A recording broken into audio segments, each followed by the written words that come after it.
Welcome, everyone. We are back for another very special Super Millions. First of all, got to welcome in the reigning champ of last week. My man, Joni Jouhkimainen is in the building with us today. Joni, how are you? Yeah, thanks. Thanks for having me. Fun to be here.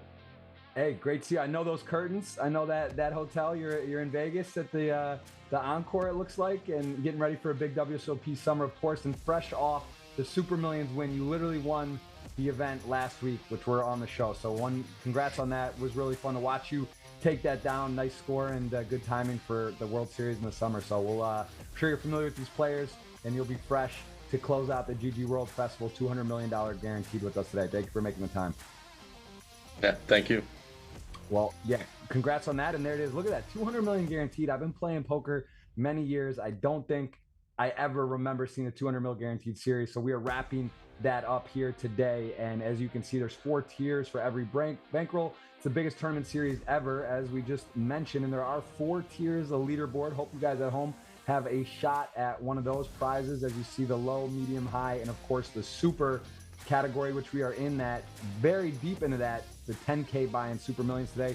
Look at the super ranking during the season 2023 super ranking for the Super Millions. Here you go. Raw still holding it down with the most earnings, 1,564,000.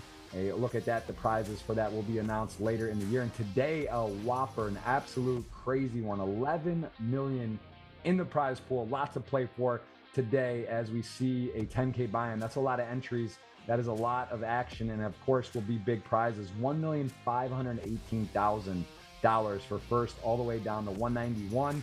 8th place and on will get about $250,000, as we see 9 of 138 remain. And I believe this is that am I doing the math wrong? Is it maybe that's not the right amount of entries? Is that the right? Because the prize pool That's the amount of players made day 2 must be 138. Yes, that makes sense. I was going to say, because that math, I'm not a mathematician, but it doesn't seem like there's that much up front. First place is more than the entries, but yeah, there it is. 118 big blinds. Juan Pardo Dominguez, no stranger to the bright lights. Some big names at this final table. Samuel Houston as well, 18 blinds, plenty to work with. Some other names. Anyone else that you recognize or have played a lot with here? Anything stand out for you? Yeah, there's a few familiar names, and it's actually a really tough lineup. And I have a good friend of mine in there, the fellow Finnish guy Samuel Wosten. So Yep. I gotta say I'm rooting for him. But yeah, there's a lot of tough names out there, so will be fun to watch today. Beautiful. Well, yeah, good luck to him. Good luck to everyone. And some familiar faces, of course, here. A few winners on previous Super Millions events. I believe Ravid Garby has won 1 in season 3, as well as Samuel, who in season 2 has won 1.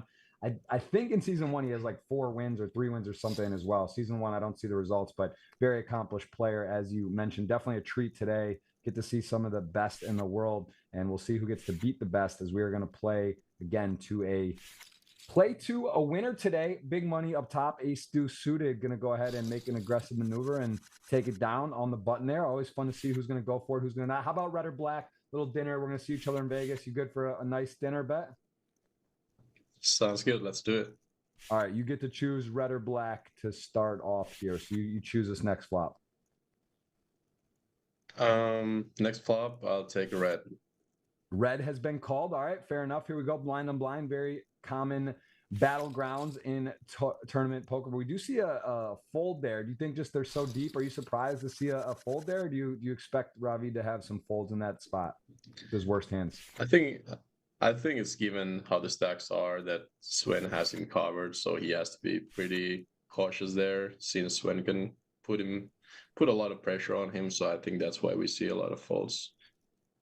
Makes sense. Yeah, they're deep, but still, it's a lot of the blinds are already up to 150, 300K. So I guess awkward stack to play. Expect a lot of pressure. So the interesting spot. We still don't think we've seen a flop, and Ramuculus is going for it early. Been active, couple playable hands, suited wheel, ace, and a pair of 8s, as we are still 9-handed. Talk to me about, you've won some of the biggest tournaments, almost 6 million in live earnings. You've won a World Series bracelet as well online, as a matter of fact. And this is a big tournament, big prize pool. How are you approaching this from some of the different chip leader versus short stack perspective, 9-handed poker? You know, what are some of the things you look at when you make a final table? What are the things you pay attention to when it's a lot of money?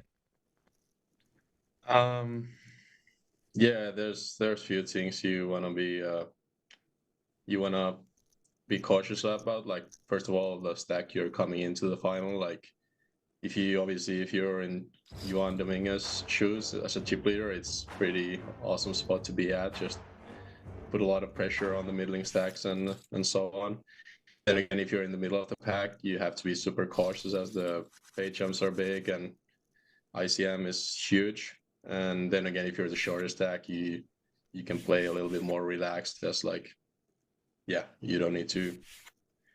I mean, there's still ICM, but it's not as huge as if you're in the middle of the pack. So yeah, that's mainly what I'm usually looking at. If you're Samuel here, right? He's got 5 million, and you said black, correct? I believe you said black. Is that right? I said red.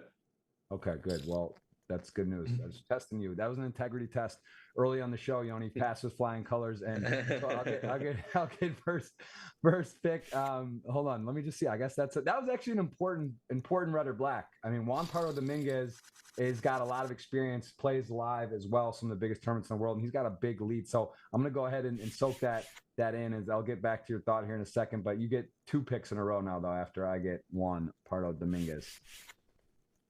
Okay, I'll get Sven Anderson, and then I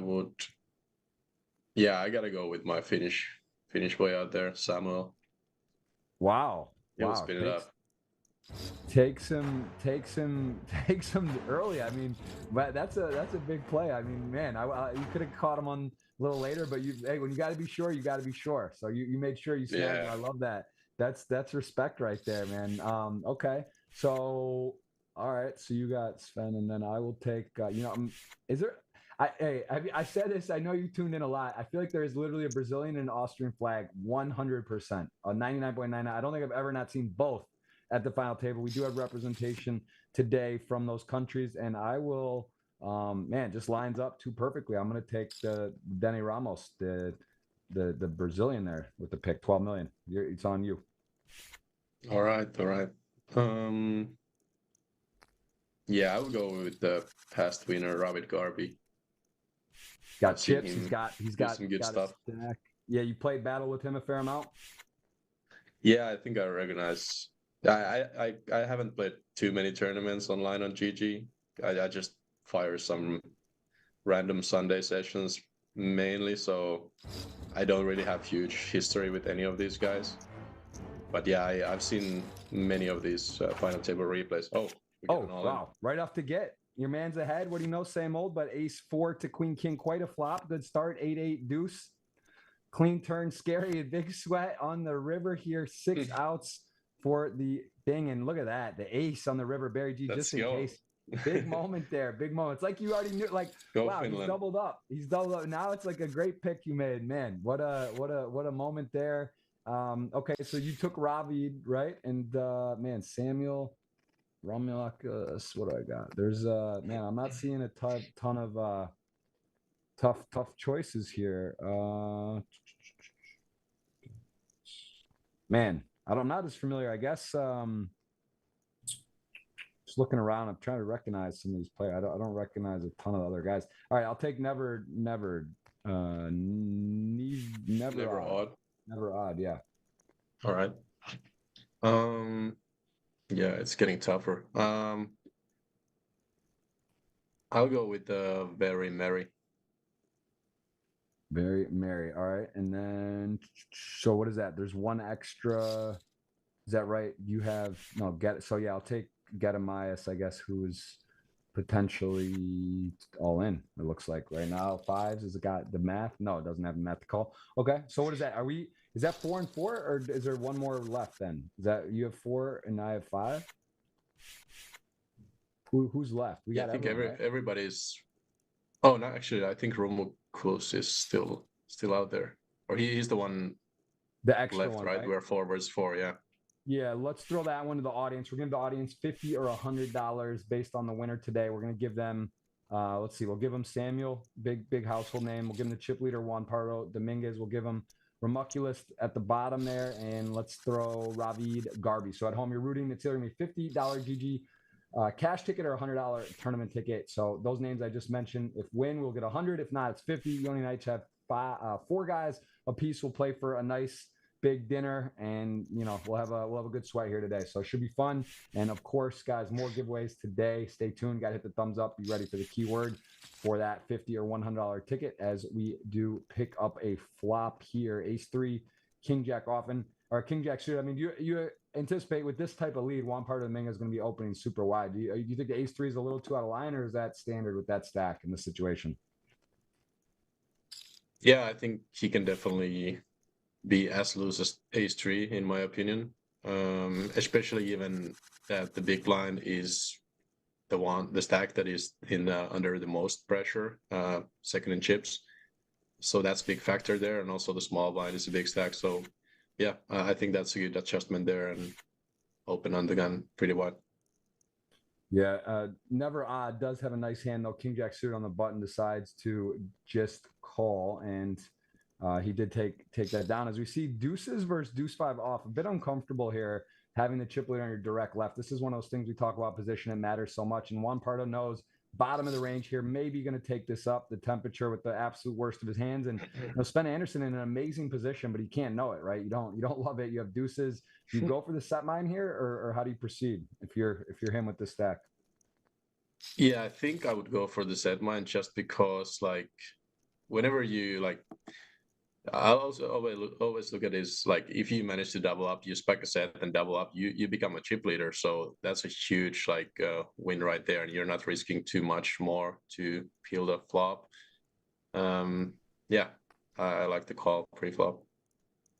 Yeah, and this is again just one of those illustrations of how powerful position is in this spot. And look at what a flop. I mean, the 5 deuce off flops. Open end has got a heart in there even, and if your deuce is this is just the problem. You're basically, unless you hit the deuce, you're kind of going to lose the pot almost every time. Can't imagine continuing, but he does hold on here. Yoni, is this normal? This feels a little out of line. Just unless you think your opponent's going to shut down. Yeah, it's very hard hand to continue. Very poor playability on future streets. So I wouldn't mind just folding the flop, given that you have an opponent where's he's just gonna put you a lot of pressure. I imagine we see a big bet here on a turn, and then you're just always gonna fold. Yeah, he goes for the pretty good barrel there. I like that with the deuce 5. Nice, very nice hand. Yes, Sven, I'm a little surprised by the flop call. It just seems like you're really peeling for a turn deuce, right? You're gonna expect to get pressured a lot. Also, your opponent's bluffs pre-flop are gonna connect with that board as well. So you're just gonna have a hard time holding on there. But Sven showing a little stickiness. We'll see how that continues in the matches. He does have a reasonably healthy stack at 12 million, right? I mean, it's sort of in the top next spot. A lot of guys tied sort of with 10, 12, 11 million. So he's in a very, very interesting spot. I would imagine that's a bit out of line. Yeah, a little bit too peely, I think, on the flop. But hey, he's there playing for a lot of money. He's got a good stack, and see how he fares here. As both players here, ace 10 with a check back on the flop. We see the ace pair, 3 deuce 5, 2 clubs, turn ace. Both players with the same hand, and Juan Pardo Dominguez probably going to realize he's going to have maybe more. I would think he does. But I guess both players don't really have a ton of 4s, and the small blind flatting, the big blind maybe opening a little wider as well. The range of Juan Pardo Dominguez is a little more defined here, so be curious if he goes for some blocker bet or just checks, maybe realizing he could be out kicked as well. I don't know if ace jack would bet the turn, but this is curious on the sizing here. Expect some bet. Yeah, I think he's definitely gonna bet. I don't think Sven is gonna do too much blocking as played. Check back twice and then block, as he's also slightly capped. So yeah, seems like a standard bet on the river, and then call, pretty fast call, I imagine, by Sven. Yeah. Tread slow, but well played. Going to catch some bluffs there. and also not get crushed if he does get coolered by a set or fours or some two pairs, some suited aces. And as we see now, a 36 million Juan Pardo Dominguez sort of getting off, getting in some hands, getting active, extending his lead a little bit. He can really put some pressure on this table, how the stacks are at the moment. So let's see how he proceeds as Samuel goes ahead. Ace queen off opens, and nine-handed ace queen, scary hand. Ace queen offsuit, early-ish position, picks it up, nice pot. Every pot important. The blinds are big, and again, you can see the pay jumps the lower left of your screen there. Everyone guaranteed 191, but starts getting very big. Everyone, jockeying for position. Very crucial time of the tournament here, as everything so far kind of lining up for Juan Pardo Dominguez. Gets his light 3-bet, his light raise. Pre-flop gets to continue, picks up some chips. Here he goes, and he's got a couple spots where he's gotten to open modest hands, and even here, very, very interesting spot. Jouhkimainen is going to like this flop, but he is still behind. Ace 5 in the lead versus Jack 10.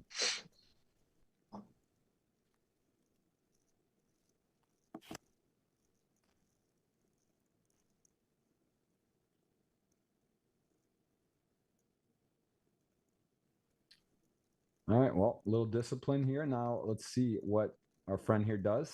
Rocking, what's that? Is that a Mexico flag, right? He's rocking the Mexican flag. Jouhkimainen is going to come on leading. And you know what? If you're ace 5 here, you got the ace of spade, you are beating some hands, but also you got to really respect, I think Jouhkimainen is,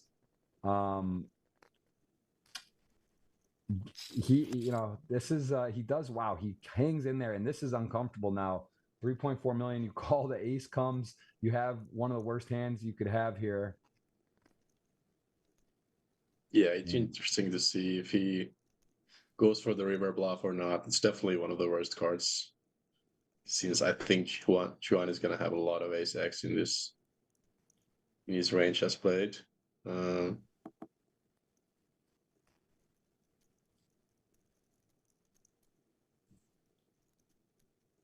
Yeah, I think it's actually very good give up there, good discipline.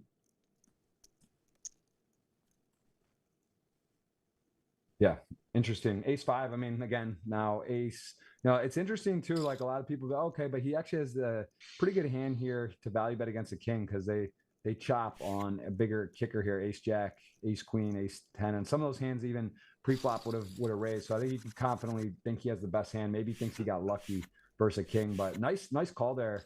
Nice pop there. Nice recognition. I mean, you got to give credit to Jouhkimainen for a pretty good hand, right? He's short stacked. He's betting. He's out of the blinds. Probably gonna have a decent hand to start with, but really nice pot. And 38 million now for Juan Pardo Dominguez and Samuel with ace-6. Tricky hand here, Joni. This is one where I see a lot of different plays with the weak ace in the blind. Such a hard hand to play. I think this just speaks to Samuel's class. Understands as well that Juan Pardo Dominguez is going to have a wide range, right? He's going to open so many hands. Ace high, probably the best hand, but hard hand to play. Out of position. Let's see what he does. At least got to imagine he's going to continue for one with that sizing. Yeah, really tough hand to play versus a chip leader, given that Samuel now is in the middle of the pack and there's a couple of guys with 4 and 5 mil. He's going to face a lot of pressure post flop, so let's see how he can handle that.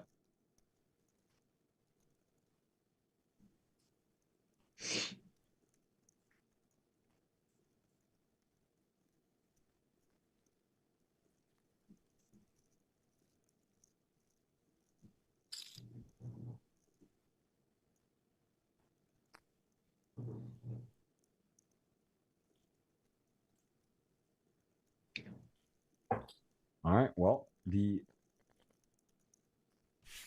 this is double barrel. Got the queen of clubs. Pretty good card to keep firing here. He does find it, and he is almost to 40 million. So this is I mean, quite a spot, right? To be 40 million. What does he got? Like 4x, essentially the next biggest. 3x spend, 4x a lot of the table. Denny 3 plus x the next stack. So what a lead.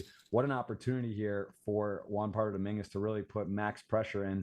Here we go. 5s open, king jack off. Definitely one of those spots where you don't really have a lot of fold equity, but you are thinking about it. And I don't know. Can't get too selective here, Joni. You think he goes for it? King jack off is pretty close. Yeah, I could. Yeah, it's a tricky spot. Like I definitely think he has a lot of fold equity with 14 bigs in a final table.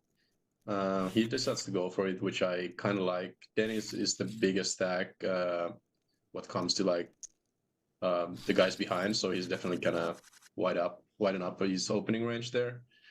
So yeah, very good recognition there and light shot with King Jack off. I think it's a good play. Yeah, big pickup there. Big moment. I mean, to get fold equity against a hand actually that's beating you, take a chance, and you still have to get through some players behind. But nice pickup, puts him in a different situation now. A little more playability. Very critical pot, and that doesn't seem right. Chip leader gets ace king, and man, your friend here who is not afraid. This is about as close to a cooler as you can get with the situation. Chip Yeah, I leader, think we're gonna see a call though. I think this hand is just perfect to put in your flatting range. Like you can't really three bet call and like three bet folding. This hand is just too good of a hand to do that. So I think this call what we saw here is just always the way to go.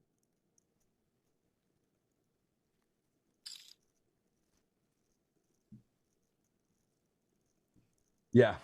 Yep. Well, post flop. I mean, good news is still has chips and he is in position and even some chances he can win the pot without hitting. Although this is not necessarily the time where you want to be. You know, he's stack preservation is big. He is one of the shorter stacks with 7.5 million at the moment. But actually, what's in the pot plus the three shorter stacks, even if he were to just get out of the way now, he's still in an okay position. So very interesting. And one part of Migas may have a hand that he just wants to really put max pressure with here. Ace king, he gets to have the aces, kings, some other. He blocks the flats from Samuel with some traps of aces and kings. And if Samuel has a hand like not like tens, nines, I don't know if he can fold, but this is really tricky spot. Super interesting to see what he does here.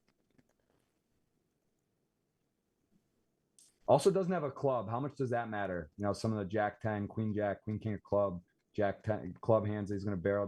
What are your considerations if you're Samuel to call or fold here? I definitely rather call this combo than the ace queen off with the like queen of clubs, let's say. So Yeah. Wow. wow, I Look at wasn't this. expecting that. Wow, that's a interesting play right there. And and actually, the fact that one part of Dominguez does not have a club and he's got ace king and getting raised here, I think he probably would expect to get called by like nines or tens, don't you think? So I'm just like, this is super interesting. I don't know if this is going to work for Sam.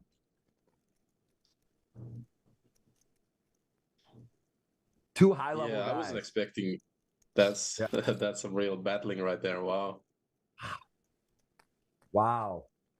Wow. He calls. I mean, like I said, I think that's sort of in that particular spot. If he has ace or king with the club, and this is you're sort of in no man's land, right? You said you're not expecting it. It's a bit of an unconventional line in hand. And Samuel now 4.7 in the middle. And he has got ace queen. I guess he's thinking, does he have showdown value or not? And he goes for it. I mean, he Wow. goes for it. This is savage. Maybe he knows you're in the booth, putting a little two-step out there. And Juan, man, that is a scary bluff. Into the chip leader, 9 left. Wow. Wow. That's the Hand of the finish day. style right there. This is sick hand. Very exciting and happy to be here. Hope you're enjoying. Hit the thumbs up if you like the shove. I don't know if it's going to work. Honestly, oh Oh man, wow. well, it has to work. It's such a sick play. It has to work. Hats off. Cheers, bravo, all of it. 13 million. Sorry is correct. Sorry emoji. That is a That's a wild hand, crazy man. hand. That's I always talk about ace queen, the hardest hand to play. That was a master class. How you get ace king, to fold. Some people might raise or pre-flop or get it in, be this guy, how could he have a hand? But no, he plays post-flop, is dominated, finds a way to win. And you saw one part of Dominguez. His spidey senses were on. He called the raise on the turn. Can promise you he wasn't drawing for an ace or a king. He was thinking he had the best hand, wanted to see if he would follow through. But well played. Blinds are up 175, 350K. And wow, fast start today on the show. That was big, man. That was what a treat. Get to see one of your good friends bluffing it all in for life with 1.5 million on the line and a 9 left remaining. So that if you don't like that, you might as well get out of here for right now. It's not going to doesn't get much more exciting than that. No, Very, definitely very not. nice, Yeah. man. Yeah, I was gonna say on a turn that this is probably gonna go like check to the river quite often, as both players kind of have a little showdown value, and like yeah, but something else, something way different happened.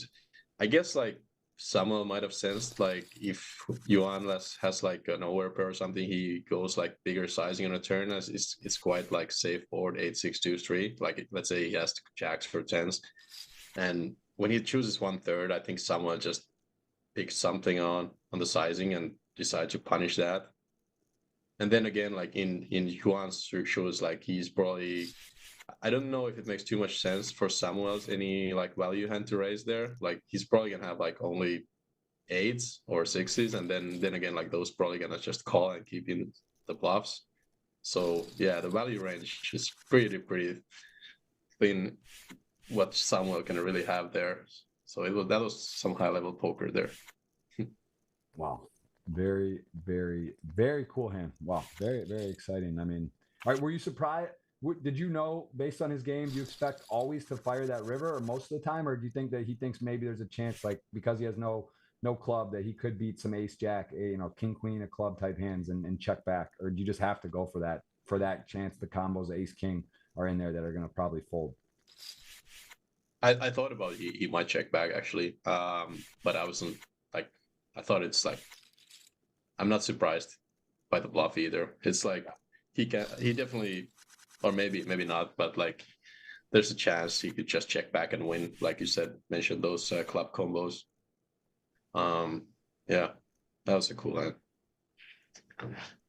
Yeah, very cool. And want to remind you of the hands up promo. You can guess the winning hand. I'm actually going to do it myself because the link is now posted. And you got to click on it. You can't just say it or type it in the GG YouTube chat. So you go to the hands up link and you guess the actual last hand, who wins with what. So it doesn't matter which player, but if you say, hey, I think the 9 of spades, 9 of hearts is going to be the last hand for the winner today, you would win the jackpot, which is a progressive jackpot every week. No one has hit it to my knowledge. I think it's juiced up every week. It adds to it, and that is allowed. So I'm going to say 9 of spades, 9 of hearts. Joni, you got a guess for the winning hand today? I'll go with the pocket. Not many combinations. I'll go with the pocket fours. Do I have to? Yeah, I guess I have to do the suits as well. I'll do the red fours. Red fours, and I got the 9 hearts, 9 of spades, and yeah, that's quite a long shot. Yeah, that is hard, but hey, those are two reasonable guesses. I mean, it's not crazy. It does hurt, right? If you get it right and it's the suits off, that's a bit of a pain, but that's part of it, and that's why it's not easy to get. It's a jackpot. It's fun, and good luck to everyone at home on that as well. Another giveaway on the show today. Welcome in. Let us know where you're watching in the world. Again, we got Joni in the building. He is your champion of the Super Millions last week, as a matter of fact. Almost 6 million prizes, World Series of Bracelet winner, this and that. PLO, stay away. Got to warn you, if I don't want to kill your action in Vegas, but yeah, if you're at the table with this man in the PLO, like you might want to go take a dinner break and check in later, because yeah, you guys can play some PLO. Is Samuel versed at PLO as well? Is he also? Or I know he's like one of the greatest no limit tournament players of all time, that's for sure. But is he also a PLO guy? I feel like if you're finished, you just kind of play at some level. You have to. Yeah, actually, I don't think he plays PLO at all, and it's surprising. Yeah, most of the Finnish guys definitely plays PLO, and as I always joke that they actually teach us PLO at elementary school, because it seems like everybody's playing PLO. But yeah, yep. I don't think Samuel plays any PLO. Well, this is a very unfortunate spot for Sven. I mean, I don't know if he'll go crazy here, but again, similar to the ace queen suited to ace king, really bad spot. Now he likely will call, but I don't know, man. It's getting close in that range of just like, wow, I want to take this down, and like my hand's just almost always good, and he does step into it here. And this is, if you're one part of the Mingas, like you got to believe you're good. You got to remember it's 9-handed, and he just stuffs it in. And man, Sven is now like in that very awkward spot where like, wow, what if he has ace 4 suited? What if I'm getting, bluffed, but it doesn't matter. You can't call 8 mil off with ace 10 off there. And really nice pot by one part of the Mingas. Again, everything working. 5 deuce off, your bottom of the barrel hands, 3-bet. Quality hands, 10s, 3-bet. Gets it working and gets good timing on that, on how that worked out. And maybe even Sven catches the delay. They don't know if it's been quite that long, maybe right about half an hour in. So either way, right? The hand sort of plays itself, but What do you think about the raise versus just the flat ace 10 off? Maybe better there. After you win. I personally would have taken the more passive line and just limp call, as ace 10 is pretty good hand to, you know, see the flop. Yeah, he just decided that, yeah, there's 2 million to be picked up, and Yuan probably has like a pretty wide range, so I don't really mind the line he took, but I personally would have preferred just a call. Yeah, very. I mean, of course, hand result oriented, and honestly, maybe he ends up saving some chips. Could have got a little weird some boards, and if he just calls, maybe sticks on. But as played, 8 million for Sven, Jack Deuce suited for Juan Pardo Dominguez. Going to go speeding here against Denny Ramos, and you know, again, here we go. Get to see position, chip lead, pressure, Jack high, couple back doors, Queen 9 off. You know, not much you can do here. It's 50% pot, and you have Queen 9 off with really no path. I guess back doors as well, some spots, but not really the time to get cute. Check raising or floating with the EV and the chip value here.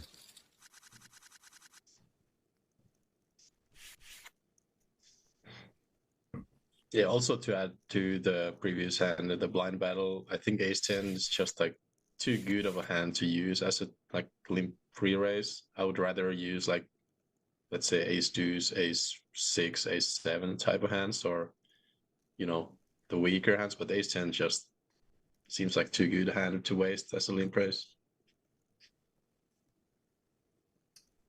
Yeah, agreed. But hey, blind on blind, definitely a big portion of the game tree. Exciting and one to work on. A lot of spots, a lot of situations. Stack size is different. Here, King Jack suited, one of those sort of solver approved aggressive maneuvers, and against a relatively early position, middle position, let's call it, spot where King Jack suited now gets flatted. Ace King suited, you're not loving this board though, right? The hands that 3-bet you in this spot out of the small.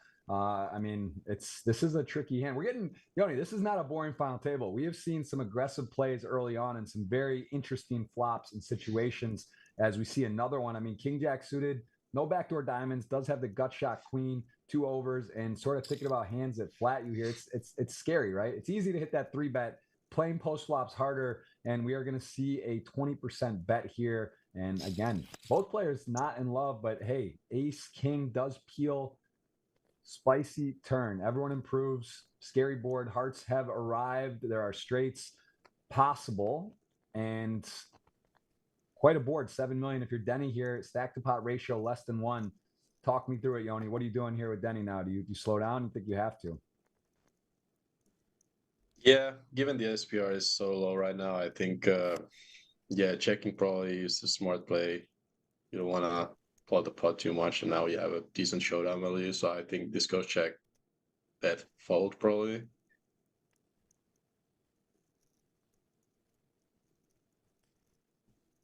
Yeah, and interesting run out. Ace king makes top 2. Ranges should be pretty strong here, though, right? This is a very, very interactive board. Straights possible. There's the flushes and ace king. I mean, you're so high up, but I mean, you can't imagine that your opponent's gonna, in this 3-bet heads up pot, is gonna have a flush and not be betting here at this moment. So do you go first? Do you sneak some value here? Do you rip it? Do you bet 2-3 million? Maybe ace queen. I mean, what hands are 3-bet? It's actually the range from Denny's pretty strong, and this 3-bet there out of the small. So what do you think there? I personally think ace king is worth a value bet there, but yeah, it's hard to get called by too many worse hands, because I don't even know if ace queen is 3-betting worse early position from the small. Maybe not. Yeah, I found the check back quite cautious, but yeah, it's hard to choose the sizing, because I don't know, all in is an option, maybe smaller bet. Decides to check back and win. It's good pot for never odd.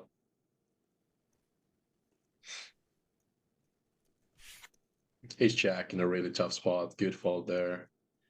He realizes that's when he's playing like sort of tight range, given that chip leader is right to his left, and very good fold by ace jack there.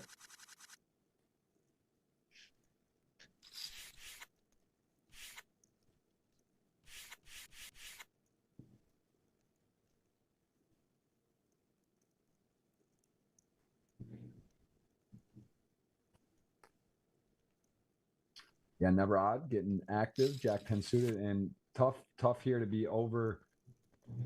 He dominated Jack 9 suited as the shortest stack, risk premium, as we say, the lowest to go out and bust. But as it turns out, gets about a good situation considering what was going on here. Going to lose most of the time, just get bet. Player's going to just take a stab and you're going to miss. But here he does flop top pair and happens to hit the card he needed. So this is, imagine, got to just be a check raise. Like, what else is there to do here? I can't imagine just calling. Is there a scenario to call here, Yoni? I mean, you just hit your hand, you're short. No. Just all in, right? Or check raise. Yeah, I think we're just playing for the stacks always here with the top pair, given the stacks are.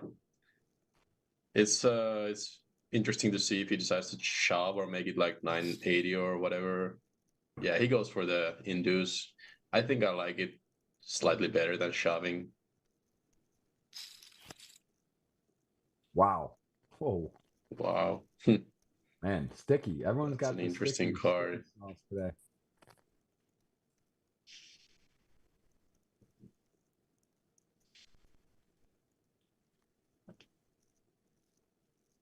I mean, actually, yeah, Jack 9 suited's got to be a little worried, but I mean, at the end of the day, you even hit the club draw here. You still got top pair. You get flat. The flat though is peculiar, right? I mean, that's like you don't love it when you get flatted. Check raise on the 2-3-9 board. I guess there are some draws, maybe some bigger hands. It's just.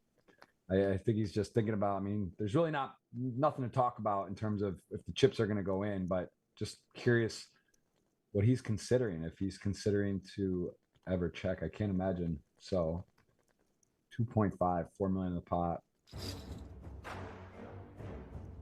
Does rip it. And now Jack 10 suited is in a weird one where you float, you hit a nice card, your opponent continues, and you do call. So all of a sudden, a crazy spot where he needs a 10, a queen, a 7 would be a pretty insane run out. It is not. It is a double up, never odd.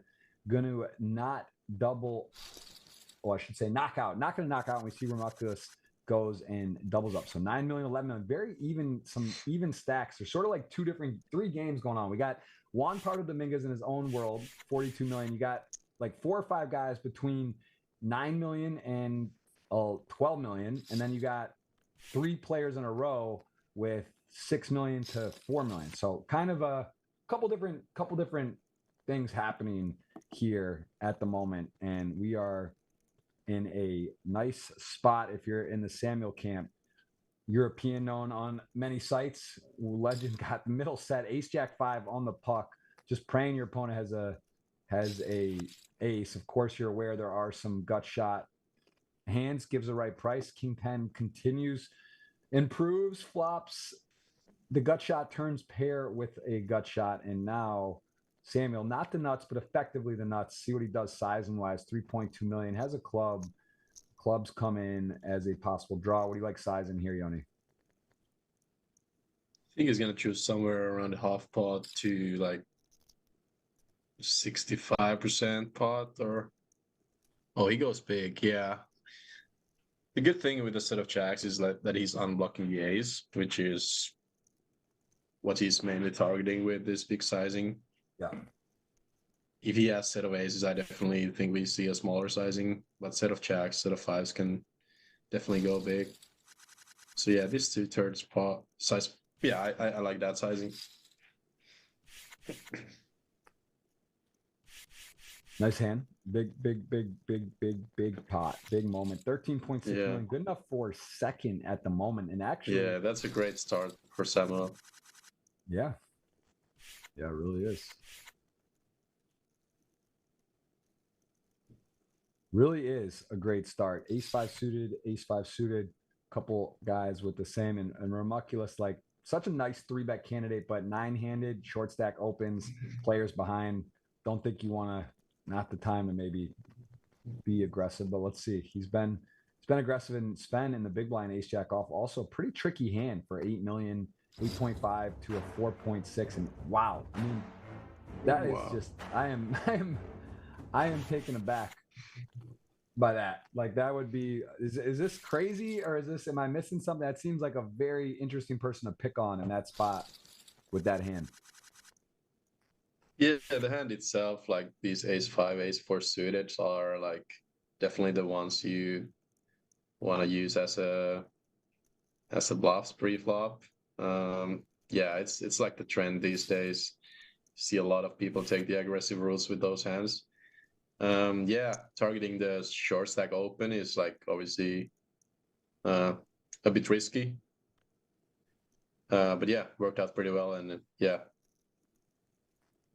Nice good hand. pick up Saw there. sevens get out of the way for a open. Gedimize could have easily ripped it in. But same thing. Then you're going to be really tight here. And Samuel, ace queen off. Such a tricky hand to play. Let's see. He had a nice result with ace queen suited. Got ace king to fold. Here he does 3-bet small. So I've seen this. This has been something more recently. I've noticed. Maybe you could speak on it with this sizing and short stack. Is it basically saying this guy, off the stack size, you're either going to have your value aces and kings or queens, or you're going to have your sort of your 3-bet or your open bluff hands where you're going to fold. I mean, is his intention? I imagine is to fold to resistance here. I think so. 5.7 million, yeah. Yeah, ace queen is definitely a tough one to play versus the 2.5x from early position. I don't think he wants to do too much of a calling, so he just splits between folds and 3-bets. And this ace queen in particular is just blocking the 4-bet shoves with both of his cards, so he decides to use it as a bluff. Don't think Denny will go too crazy, like 4-betting lights. So yeah, I think that's pretty nice. The sizing doesn't need to be like, it might look like weird sizing because it's just a click raise or like 2x 3-bet, but I think given the stacks were that was a nice sizing and well played by both players. Yeah, very, very, very nice. Very merry. Speaking of, it's not very nice, is at his stack. He is down to 3.5 million. Blinds are up to 200, 400K, getting incredibly short. Not fun to be a short stack and sort of play the waiting game and no one's busting. It's very frustrating, right? Like in your head, like, all right, I'm going to ladder. I want to get at least another jump or two. And then you kind of, no one's busted and you still haven't moved at all. And sort of what's happened. I don't think we've seen Very Merry get to play a pot. Hasn't really got dealt in. And also Gedimias very, very short. So 200, 400K. Bunch to play for. That's an understatement. 1.5 million on the line. And there is a 10 jacks with eights. Was that, this is an eights fold, right? Just open fold. Yep. That's pretty standard, or is that, I mean, like you can't imagine much better than that folding there, but I guess it is 9-handed. There's shove stacks, chip leader, wand scary to mess with you. What talk to me about what your decision making is from that spot with that stack while you're opening. Like eights with 25 bigs in the final table like this is not really the stack depth you're looking to play, or like middling pairs. I would definitely fold lots of like 5s, 6s, 7s. I might start opening 8s, 9s. But yeah, you definitely want to have like a high card heavy opening range there to block for the short stacks to shove on you, and 8s definitely not blocking any of the 3-bet shoves. So it's a disciplined fold. I don't have a strong opinion on it. Yeah, but as we spoke earlier, like he's in the middle of the pack with the 10 million. He's like he should be pretty cautious when he. Oh, now this is this is interesting that we see him just go for it with 10-9 suited after folding 8s previously. what was it? I thought it was Ramuculus who folded 8. So am I? Oh, was it? Okay. Oh, right. Maybe, Yeah, I think could so. be. But Never Odd has been active as well, and Samuel going to get a very fortunate spot. It's tough though. 9-handed on the gun, queens. I mean, you got to like it, but it's still, it's intense. You could get in a flip, right? Could be against or a better, possibly even aces or kings. So curious here if he's always 3-betting or if he flats sometimes. Probably 3-betting most of the time, I'd imagine, right? I think this would be the bottom of his like 3-bet get it in, I imagine. But yeah, you're definitely not. Oh, he just has to call. Yeah. Yeah, I guess when he 3-bets and never out shoves, he's like usually never ever getting it in versus a smaller pair. he's flipping at its best, so he doesn't want to take that high variance route in a final table where he might think he has an edge. So it's a very understandable call. Play small pot.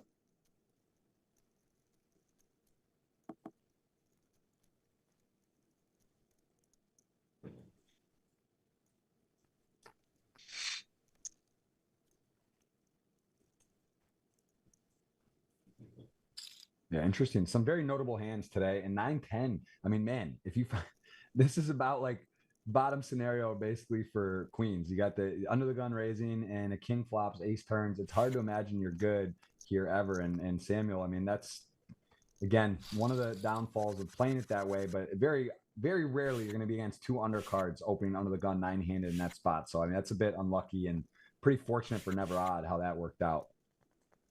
Wow, now I think we see three-way all in. Very, very likely.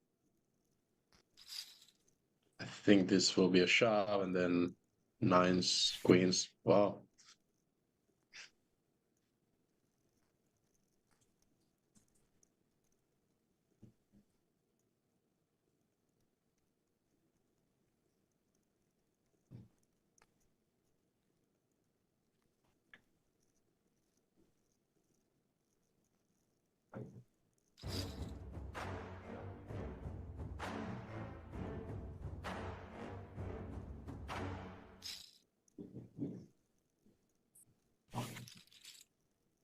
Man, nines, queens, big pot, 22 mil on the line, queens and nines, and it is a jack 10-4.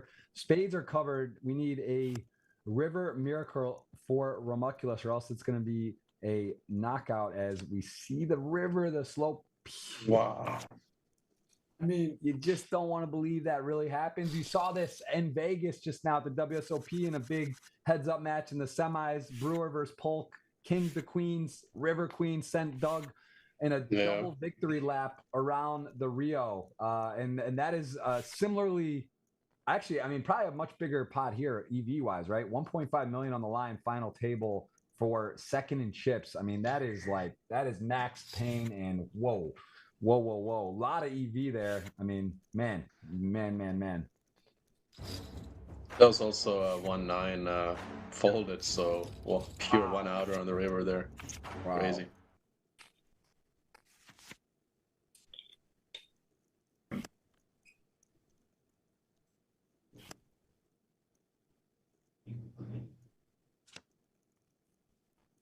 Wow, ace 10, ace 8, and the ace 10. So hard to cover someone on that stack, but he did, and it holds, and there it is. Never Odd would be in a whole different zip code of chips, over 26 million potentially if that had held. Or I guess it would have been different, right? The cards would have been different, player would have been out, who knows? But either way, 8 left, 4.7 million, very difficult river. Hard to come back, but hey, it's a new situation. You can't think about it. You got to shake it off. 8 left, 4.7 million. You still got 12 blinds in the game. And 8 left, 247 guaranteed. Knockout, our first knockout of the day. Thank you for all being here. 30 minutes in. Hands up is pinned. That is a link. You guys have a spot at a progressive jackpot, and it is a whoa. We've seen this has not been a faint heart table. This has been a go for it, aggressive, do 7 off.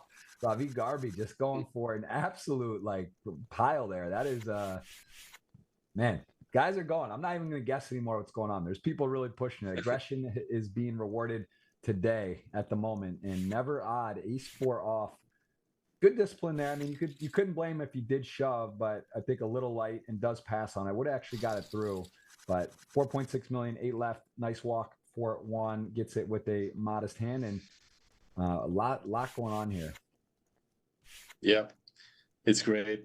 Sometimes when the stakes are this high, people are playing a little bit tighter and nervous, but it's actually great to see all these people are here to actually fight for the title, and yeah, it's really entertaining to watch.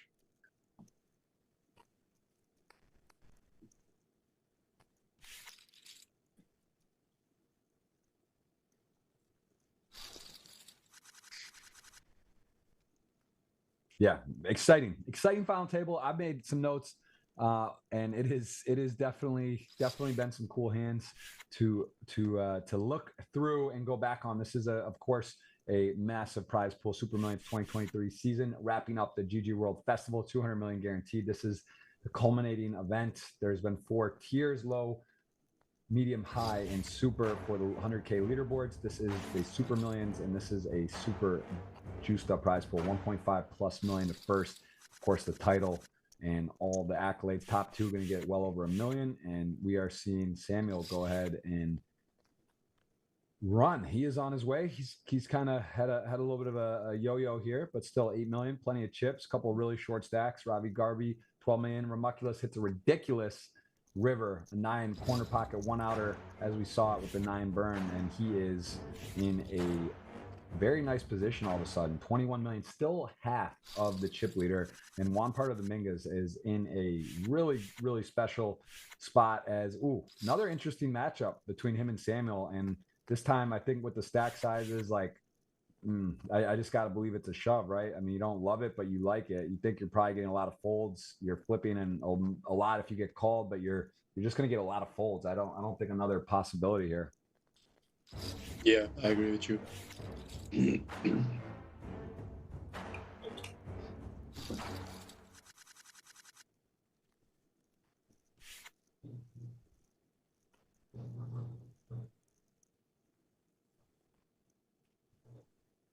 Here we also have a similar example of a medium pocket pair off to like 16.5 bigs.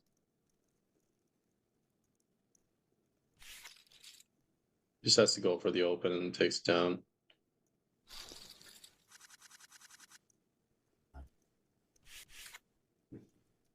Yeah. I got a question here about why are the hands in 4 colors but whole cards in black, red themes? Good question. I think it's with the production, just how it's done and with the delay, I believe. And I'm not sure. It's a good question. And someone asked me, was that you, the chair I saw in the news at the airport after the match last week? I'm not sure what you're referencing. I didn't see anything, but where, I mean, I was in Budapest for the Roma final versus Sevilla. It was pretty. I was on Team Roma. It was pretty insane, disappointing to lose in penalties. Go to Champions League. That one hurt, but not sure what that means. But maybe if that's what you're referring to. But I'm not sure what that means. But hey, if so, wish you'd come say hi. If you ever, anyone out there, if you ever see me in Vegas, same for Joni. I think it's the same, right? If you ever see you're out there playing some poker, come say hello. Tell us what you think, if you enjoyed the show, or in general. Best of luck to everyone at the World Series as well. I know it's an exciting time right now. The Horseshoe rebranded there from Bally's, and the World Series is underway. Looks really cool. Looks fun. Have you played an event yet, Yoni? Have you been down there? I played 2 events. I played the Tournament of Champions, the free roll, which was kind of cool. Played rest day 2. No success there. And then I played one of my favorite events of the summer, the 5K, half no limit, half PLO. Yeah, couldn't get it going either. So far, no success, but there's a lot to play. Yeah, early on, you got a nice little mix going: golf, cash, and then play some great PLO and tournament events. That's definitely the dream. You're 30, 32? 32, yeah. Yeah, so far it's mainly been like just golf every day, 7, 8 a.m. and then watch some Golden Knights hockey, which has been amazing as a big hockey fan. So yeah, it's been great. Yeah, that's a pretty crazy lineup, right? To be during the World Series, the Stanley Cup in Vegas. They're up 2-0 now. I mean, first Vegas potential title, and we're gonna see a little bit of a collision here between countries sharing flags. Potentially, obviously he's going to be playing. See how Sven, if he flats or raises. I don't know if he has many 15, 16 blind flats, although it's tempting here. What's your cutoff to flat? Like maybe 20, 22 bigs, or do you ever find a flat with aces with the stack depths? I think the trend these days sort of is that people find more 3 bets, especially like even though he has he has like 17 bigs, right? Yeah. So even that stack that people are starting to 3-bet non-all-in, which is like I don't think it was the case a few years back. So yeah, he's definitely gonna use some of his like king queen offs and ace jack offs as 3-bet bluffs, and Wow. then puts in aces in that range as well, and worked out.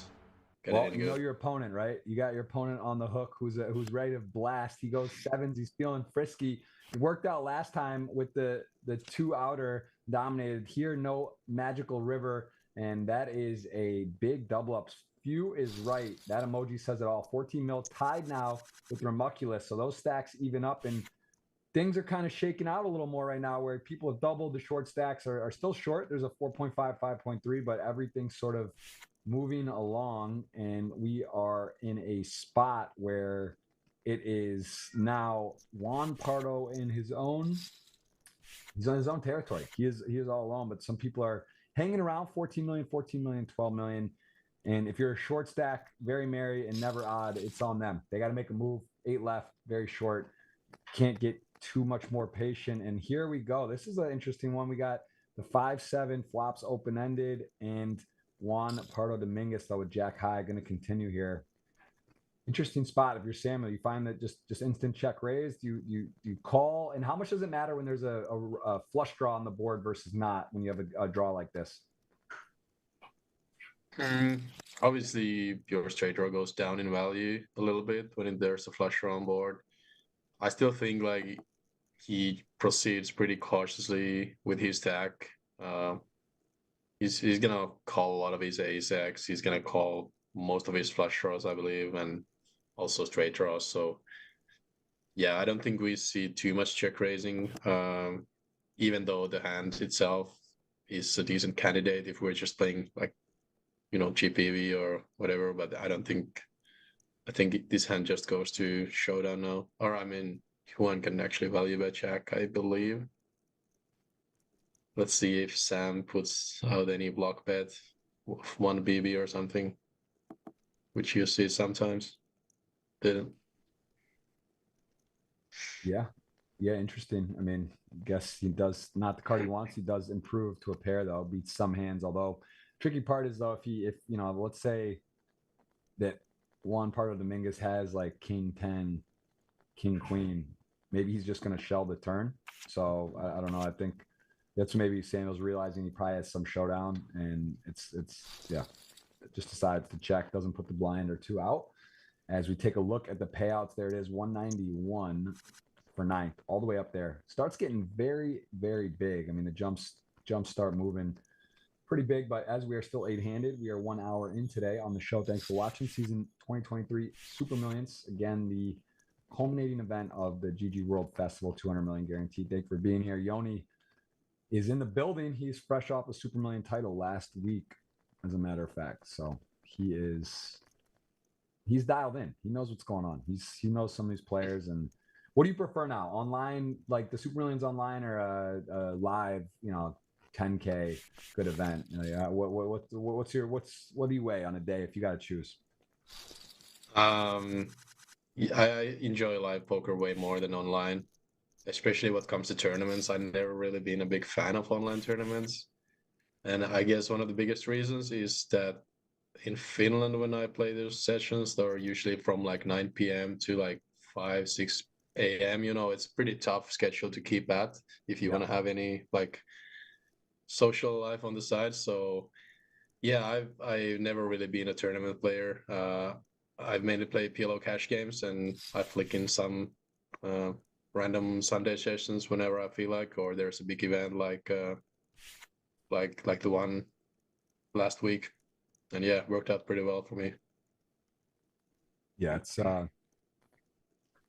that's nice. That is a nice way to come into the summer. And here we are, Ace King, Ace Queen again, another matchup, and we have got a tough spot here. I mean, 4 million. I mean, it's committal, right? There it is, Ace Queen, Ace King. Not going to get off there, and he is behind. As you see, the all-in chop opportunities are available. That is a big card on the turn. Ace King takes a commanding lead, and no miracle lady. That is going to be a knockout. The Brazilian is out, goes down in Eighth place, as we will be 7-handed remainder, and Sven Anderson gets a couple of big hands. Aces hold to sevens, and then ace king, ace queen. Nice timing there. 23 million, 40, almost 48 big blinds. A lot of play, and he's got a tough seat with Juan Pardo. Dominguez on his left as we see the open, and Ramuculus, who's been very aggressive. Let's see if he's just going to flat or going to pump it up here, as he recognizes for sure as well. I don't know. Based on his game, I would aggression seems to be prevalent. Let's see what he comes with here. Although a flat might, okay, all of it, the whole shebang. 26 bigs, quite a big shove. Just tries to take it down right away.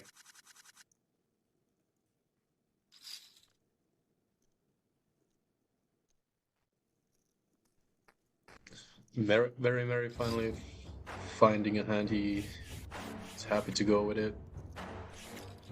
Should take it down. Yeah, tier 1. Nice ace king suited. One of the best hands you can have. Very comfortably all in, and gets it again. Maybe a little worried. Wishes he had got the first one. Doesn't shove here. Opens. Tell me about this versus shoving, I guess, 7-handed under the gun. Pros and cons to shove versus min raise here. I mean, it's actually, I like raising way better than shoving. I guess the pros being like when you raise and there's like 2 all-ins behind you, you're just getting away with it without, you know, losing more than 2 bigs. Also, the hand plays really well post-flop, so you don't mind this spot where the big blind defends. Then again, if you shove and you get called, you're, you know, at best flipping. So it doesn't accomplish too much by shoving. So I think the raising min is the way to go there. Yeah, and a nice spot here. Going to get to rip it in. A7 suited goes ahead and opens, and not what Never Odd wants. He does actually raise fold off that stack. So still in. And again, pros, cons. You shove, you're going to have a chance to double up, and your equity you get to realize here. You raise fold down to 6 blinds. What do you think about the A7 suited raise fold there? It worked out in where he was behind, but...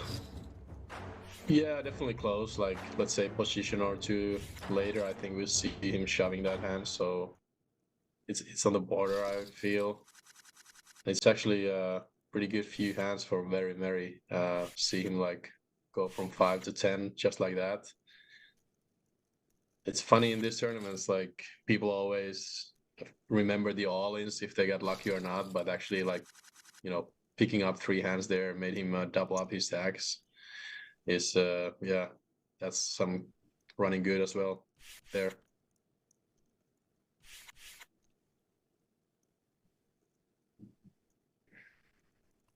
Yeah, This will be a shove from Samuel, and I think we see an all-in and a call.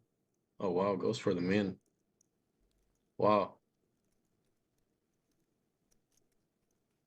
I love it. I love it. That's why I know poker is such a beautiful, intricate game. When your table mate, you both play the highest level, know and hold and know each other well, and you're even on a spot like this where there's a few possibilities. A little surprising. I mean, yeah, now you're gonna get to see the maybe just, I guess, he's not gonna call off this hand, I guess, right? He's not gonna min raise call off. Yeah, I definitely would have been in trouble in this hand. I think it has to be pretty close between shoving and raise folding. Yeah, well played. I mean, 12.5 bigs, given that the big line only has like 6.5. I wouldn't really. Obviously, the bad thing about min raising is you let him like peel with 8-9 suited and, you know, just stop and go on you on some flops.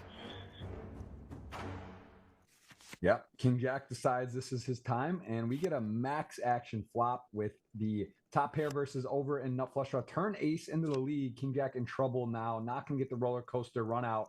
Juan holds out. 45 mil in the bank right there. He is in control, and we are down to 6 just like that. We'll put the giveaway up. Make sure you hit the thumbs up. Be ready for that. We will be giving a $50 or $100 giveaway. Be ready for the keyword. So you hit the thumbs up. That's only if you're enjoying the show. Of course, over 1,500 watching right now. Appreciate you guys being on. Let us know where you're watching from in the world. Joni Jouhkimainen in the house. Last week's winner, bracelet winner in Vegas. He can golf, play PLO, play MTTs, can do it all, and he is with us today. We appreciate that. No, Vegas is prevalent, taking away some valuable golf time today. What's your plans today? Any golf, cash, or what? Or maybe you still hit the course today? It's hot, though. Yeah, I mean, like I told, I've been playing golf for 5 days straight, so this is actually I kind of needed a break day, so I don't mind sitting in the booth today. I'll golf again tomorrow. So yeah, no plans today. Probably some cash games or just chill. Yeah, some booth magic for the tournament. It's always, like I said, it can't hurt. I don't see how it hurts being fresh. Whole cards up, 4 study session. Get to see some of your fellow players you'll probably battle with at some point. Again, at least online, if not live. You never know. Some of these guys probably making out to a World Series, especially after a major score, right? This is a nice bankroll booster, 10K buy-in. Everyone here guaranteed at the moment, the 6 remaining, 415. That is a big boy score. Nice ROI and a lot to play for. No deal making available in this format. So prizes are the prizes. And as we see, over 1 million left to play for a payout. And Samuel, Queen 8 suited. Risk premium low, short of stack. Gotta believe just a peel, right? No, Queen 8 suited, decent little hand here. Don't see a point to raise. He calls, doesn't hit the flop, but neither does Fen. And Queen 8 suited, though, just kind of all around it, but not quite enough. Doesn't get a pure equity, draw some backdoor stuff. But let's see Sven with King Jack off. Interesting spot, too. All to do, to bet, to fold. You just don't want to get bet check raised all in, but at the same time, if you check, kind of allow things to happen. That is a check back, and now Samuel, big card into the lead with 1 to come. Are you surprised by that check back, or do you like it based on the situation? I don't really have a strong opinion. I could see a lot of people c-betting King Jack there, just to try to take it down. Yeah, check backing has some good merits as well, but this is obviously annoying to give Samuel a free card. But we'll see what happens. Yes, some nice equity, and would actually be fun to see like a 3 of clubs on the river. Or ace of clubs. Let's see. This probably will be a bluff from Sven if Samuel checks.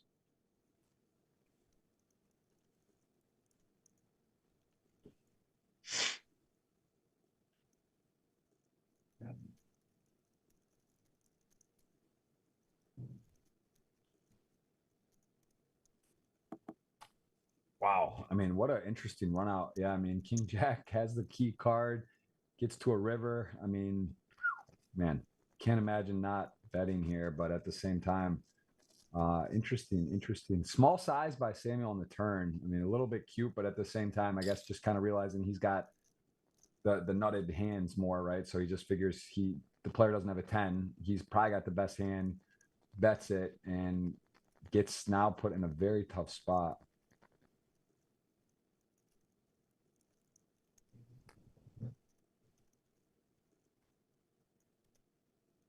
Yeah, really tough spot.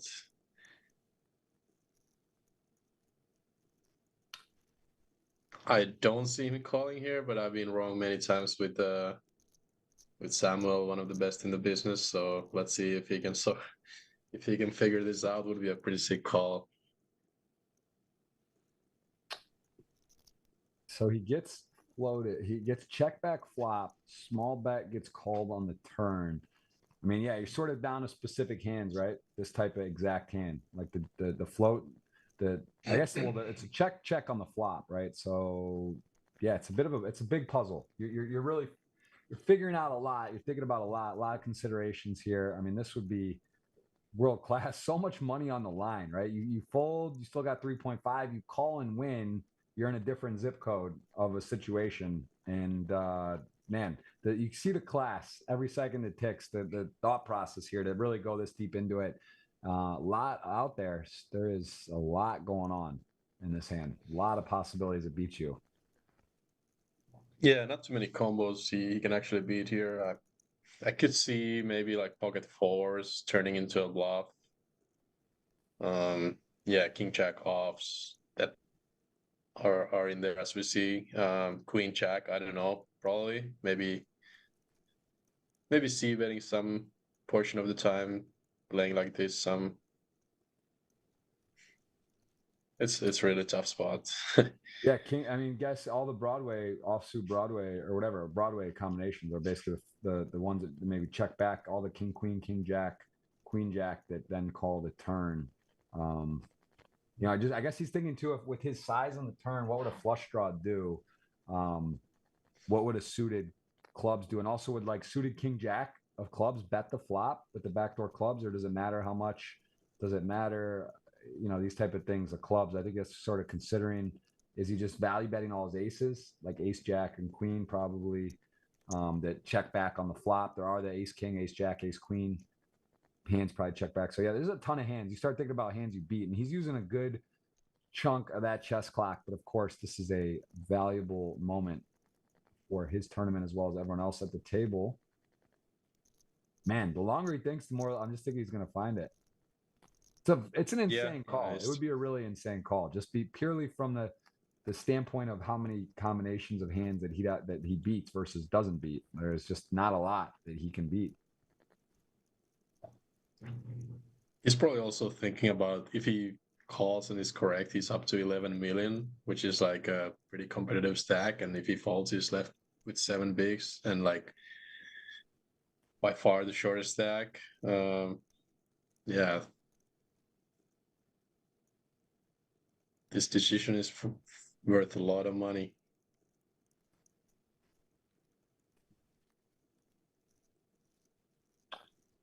Whoa, he is in there. He's in the matrix right now. I don't even want to. I just want to let him. This is up there. We've seen already an amazing hand from him. The ace queen suited peel check, raise turn, and then shove river against ace king. Got to fold, and here he is again. This time a little different, right? He's had to make a great bluff, and now he'd have to make a great call. Let's see if he can go 2 for 2. And he is really, really in the tank. You think in this moment when you tank this long, do you think he's playing like old hands with Sven, like as in like in this tournament? Is he ultimately folds? I mean, man, he had so many hands, I guess. But like, what do you think when you think that long? You're considering really you're just going through the combinations of hands really that are possible. Yeah, that's for sure. And then probably thinking also, like I mentioned, where the call and win takes him in the leaderboard. Like, there's a lot to think about, and like these guys definitely have a lot of history. So maybe he's thinking about the previous hands they played. What's the tendencies of this player? There's a lot to think. You rarely see that long of a tank by a good player. So that was definitely a tough one to think over.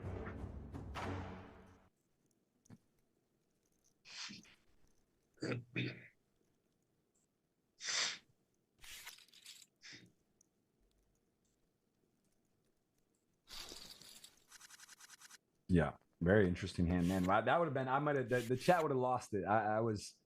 That would have been honestly like over the top. That call would have been a little too much, I think. But stay, hey, 3 million fold, still 6 left, still in the game, 6 blinds. Would have had a lot more, but yeah, that would have been an outrageous call, honestly. Would have been outrageous. That was it'd be interesting to hear, like watching. I would love to see him.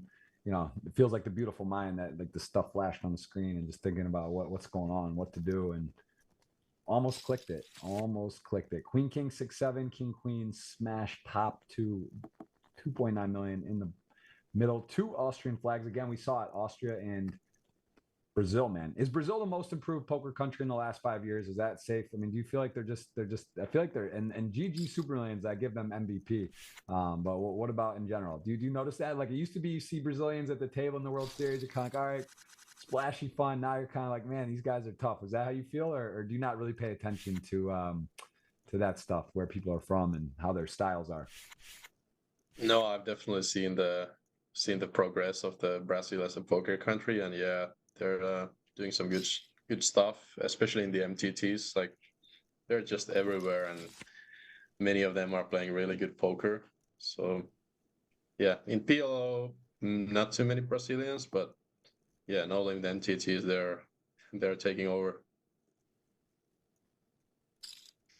Yeah, I think it's fair. 10-4-6 is another difficult hand. We saw Sven peel with deuces in a much different board. Here, of course, we know Sven's going to peel. Still not easy hand to play. And let's see if Juan decides with this no equity turn, no club on the turn, no 4, no 10. Let's see if he still fires or if he actually has a chill button. He does take one off here and just checks.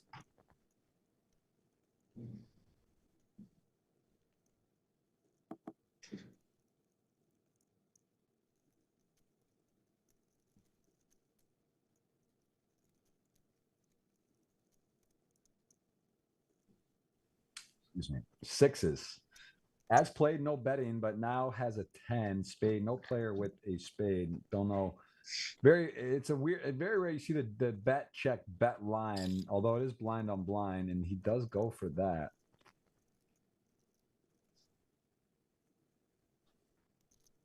These are tricky. Talk to me about the bet check bet line here and what you're thinking with sixes. To me, like, it looks weird. He's not trying to represent too many value hands. Like, I think Jack goes for a turn bet. I think flush draws, most of them go for a turn bet. 10-9 goes for a turn bet. 6-9, 6-4 goes for a turn bet. So to me, it looks quite bluffy. But then again, I think as a line, like you said, the bet check bet is sort of like I think it's mainly used as a value bet, like King 8 or whatever that he could have in that spot. Or just, yeah, I think 8 goes for value bet. Now it's interesting to see what he comes up with the ace-2 suited. Well, he pumps it up.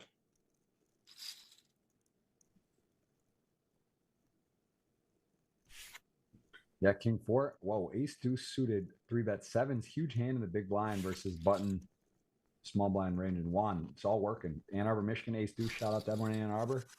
Nice hand. 49 mil.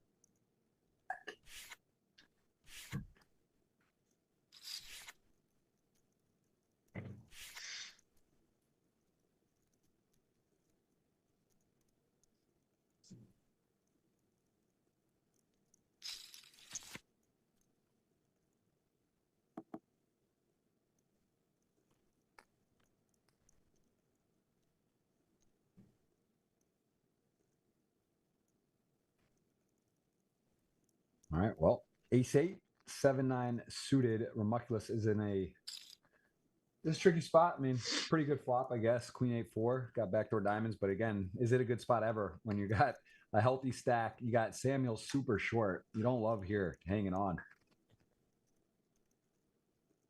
Yeah, it's a spot where you call always, but you're not loving it unless you spike an ace like this.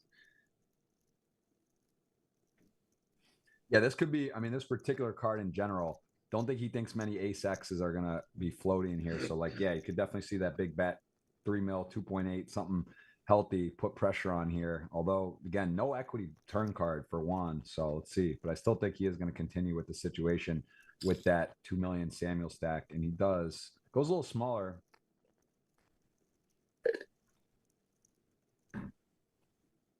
Yeah, interesting sizing here. I think in general, given the stacks are with Samuel with 4 bigs and Romuculus with under a lot of pressure, you usually see a lot of big sizings.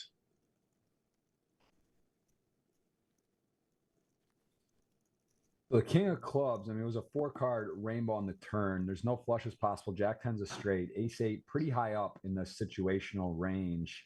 I guess Jack 10 would have been double gutted on the turn, right? The 9 or the king, a possible bet. But I mean, if Juan unloads the clip here, I don't know. I mean, this is it's your chip leader, massive pressure spot. You have 9 high. All things point to bluff, but I mean, this is like if he does, you know, what does he bet? 5 million, 6 million? Is he really, can he overbet here? Is he gonna really? He's got such a command of the table.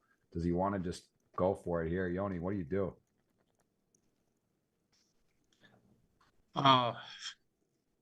It's not an easy spot.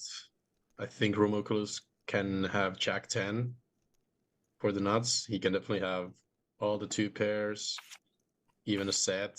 And that being said, Johan makes a great check back, realizes that he's up against a strong range. He doesn't block any of the strong hands with neither of his cards, 9 or 7. So that's a well played there.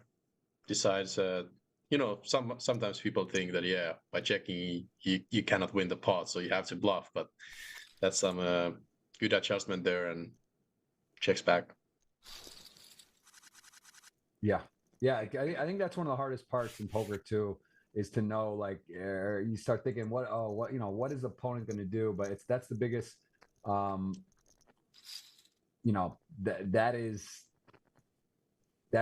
is really what poker's about, is understanding what your opponent's range is, right? How are they going to what do they have, first of all? So then that's as important too as, I have this and I have to bluff. You got to understand what they're holding likely, and then proceed. It's not that rule of I have the worst hand I can have and I have to bet. That is a dangerous game to play. So good discipline there. Recognized that Ramuckus was high up in the range, and a surrender. Still 45 million for Juan. Sven Anderson, ace-2 soft. We see a raise and a re-raise, and they're going to get it in. And again, similar to how it all started. Wasn't that how it went? Ace-4 to king-queen early for the double. Let's see if Samuel can hold. Again, a decent flop to start.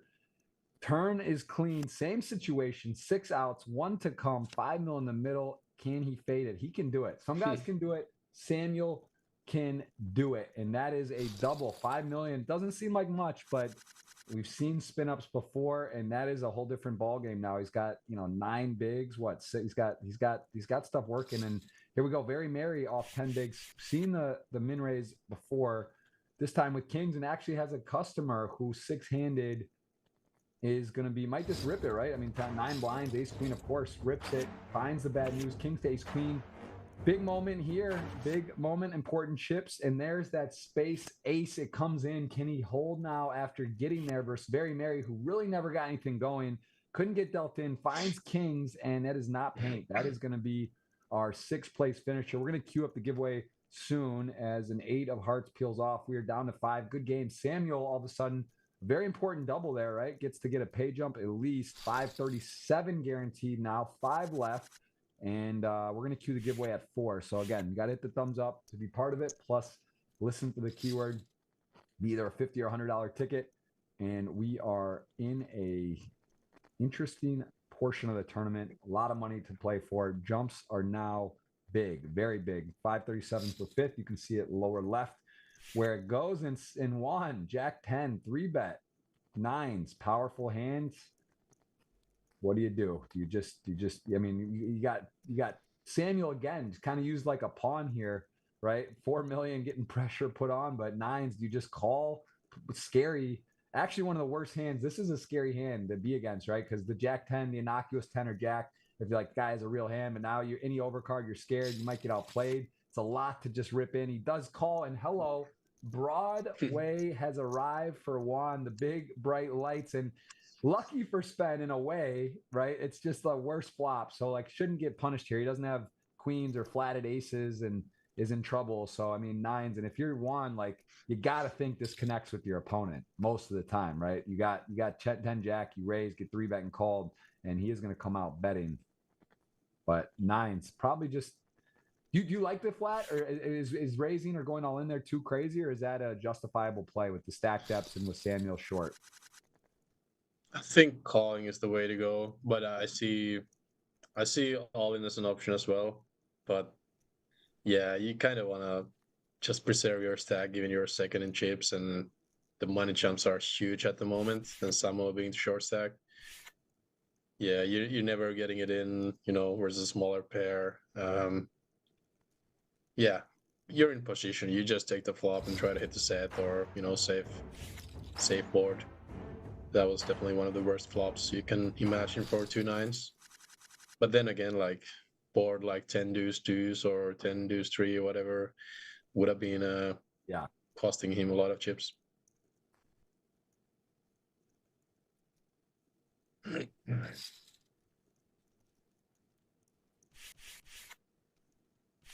Yeah, this will be super interesting to see now as Sven and Romuculus are under a lot of pressure. And it's fun to see how are they doing any adjustments, because Juan is just going to go super wide now, I believe. Yeah, I think Ravi Garvey, I mean, he's got the ace-9 suited against Juan, who's going to be opening anything. I'm a little surprised he doesn't shove, but I guess ICM's so important. It is a big deal right now. He is $5 million for Samuel. Are you surprised there? Is that like maybe ace-10 suited he's going to shove for sure? I mean, it's got to be close. Ace-10 suited for sure. I could see myself shoving the ace-9 suited as well. It's just like I told, Juan should be like super wide, and there's big fold equity, and suited aces are usually the ones you're like, whenever you get called, you still have decent equity. Wow, we might see some fireworks here. Yeah, so ace-9 suited of clubs folds would have had a lot of board coverage. I mean, I guess would have probably would have gone just fold and take it down. But as it plays, sevens flat, middle set, basically the nuts, just checks it over. Board gets a little more dicey. Imagine a bet here from Juan, probably Sven going to take it up. The board's very dicey. I guess you could argue to call, close your eyes. But I mean, I imagine depending on the sizing, Sven may just attack, right? Like, what, you're losing to 6-9. I mean, that's basically it. I don't think he's opening 6-4, and even so, like, what, you basically have the nuts here, big size. Are you just ripping it? Yoni, is this too important of a spot, or do you ever call and close your eyes, man? There's so many scary rivers. I think I prefer calling. You know, you have such a strong hand, and you have an aggressive opponent with a big stack that can just hammer you. It's a scary board and can change a lot, but yeah, you just close your eyes and check, like press the call button. And now I believe this goes check. Yeah. Yeah.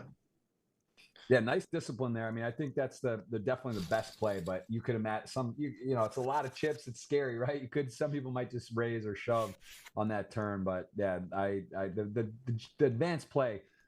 I'm not gonna lie. I could see myself on Twitch live just ripping it there, like taking it down. Hoping, you know, like I'm not. I think some people at home are with me on that. That board is very scary. Yeah, that river was a check situation, but there are going to be some spade or club or bluffs potentially on that river, which make it life difficult as it stands. Still, half the stack of Juan. Parvaming is on the left. 4-6 does not raise this time. Interesting. What do you think the considerations are for Juan to open, like, you know, 5 deuce off? He's raising some of the worst hands. He's raising blind on blind. Now, even with Samuel so short, is it just understanding that, you know, why do you think he raises not 4-6 off, but 5 deuce earlier? What's the biggest difference in that at the moment when versus the limp? I think he's figuring out that Sven should give him a lot of walks, and now when he completes, he's playing a little stronger range. And also, like, I think what comes to those 5 deuces and 4-6s, the weak hands, I don't think these players are using them as like 100% frequency pre-flop bluffs. So I don't know. Maybe he's using you know, RNG to randomize his aggression spree, or then he's just knowing that he's playing versus like a tighter limping range, as he should. So yeah.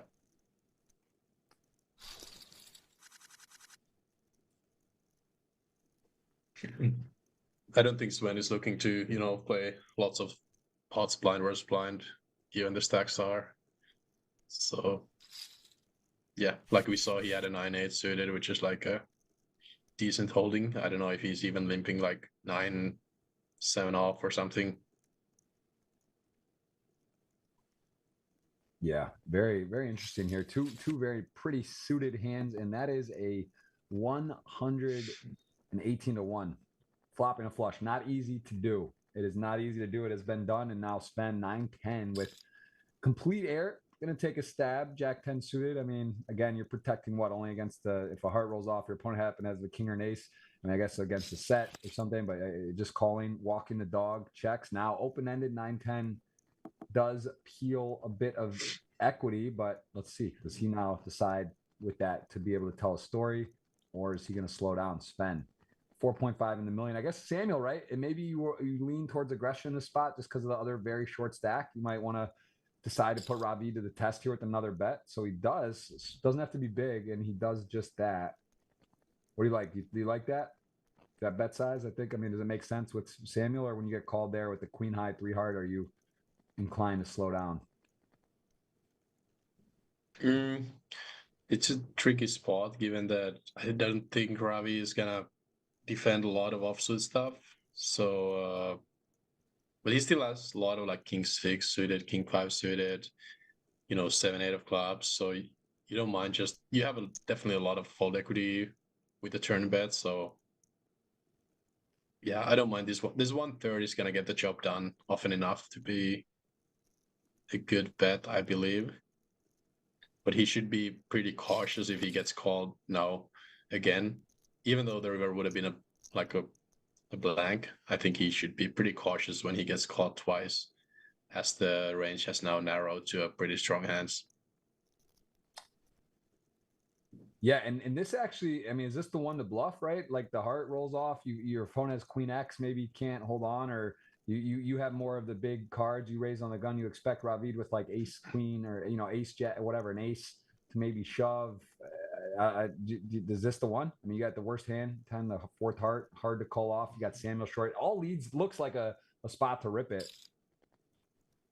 Yeah, you don't end up on the river too often with any worse hands than this. Like this is definitely the bottom of your range, which means you kind of want to bluff it at least sometimes. These are really tough ones. The 4 flush board. He finds a call there, which I'm not surprised.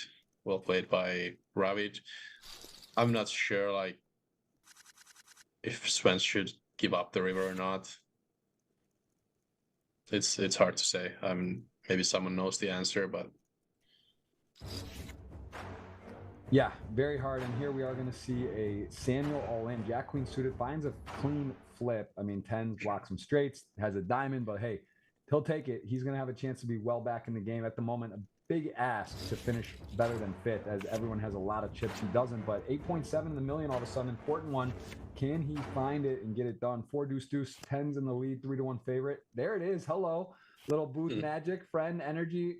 Possibly, can he fade a river of a what? Don't want to say it out loud. It's good. Queen, deuce, deuce, deuce, 4, and your man is not ready to go anywhere. He's fired up. No, he's the magic.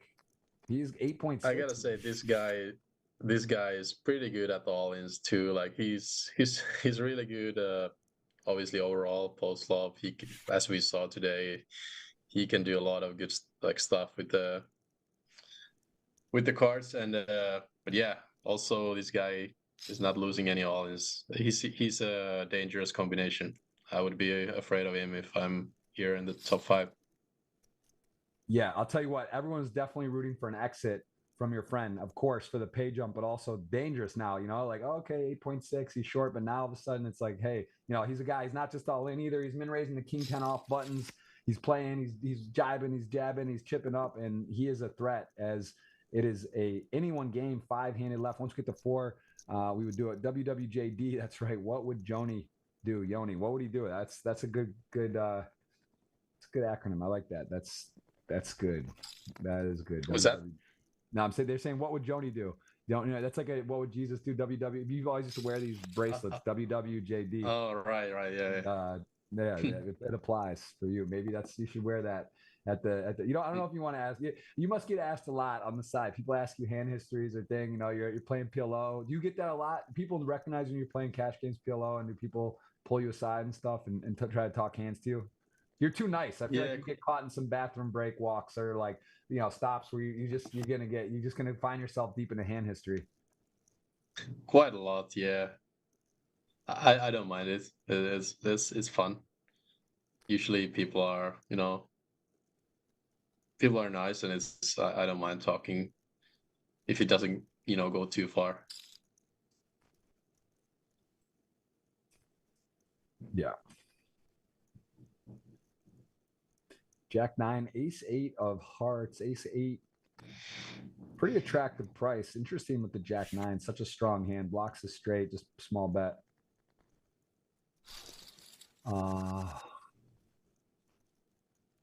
Yeah, there is a lot to play for. King 10, ace 5. Wow. This one, Yona, is this one we're saying, hey, game of small edges, he is willing to bet. Wow. This is another one, man. 17 million, that this time a 10, and asking a ton, now needs a lot of help on the river. And man, yo, buckle up. This is absolute wildness. 18 million. We got a problem. I'll tell you what, there is a problem for the remaining players because my man is hot and he is in contention with 17 million. And that is Yoni, do you believe that? Like, how, you were just saying, is that a real river? He is out the door. Yeah, I'm not surprised at all. Like, this guy has been all in ace 5 versus king queen twice, ace 5 versus king 10, and then the flip versus Ravid. Yeah, he's here to win flips, and yeah, good to see him still out there. Now he has a healthy stack. He's been playing the short stack for a while. Now we will probably see some cool post-off stuff as well.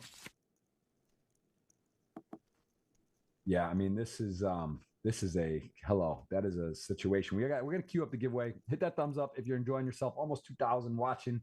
Yoni in the building, fresh off his win last week, rooting for his friend here. He's called it. Picked him early, actually. I got to respect that a lot. He picks his friend when he could have caught him on a later round, just gave him a stamp of one of his first picks there on the get. And it is a absolute spin up in process. 17 million. I've actually never really spoken to Sam, maybe once, long time ago. I know he plays more online than live, right? But I have seen him at some of the stops and tours. Do you think he'll hit the World Series? Will he come play the main, or is he just so focused online in general? He usually comes here as well, but he's mainly an online player. Does a few stops a year, the best ones. I'm not actually sure if he's coming over this summer or not.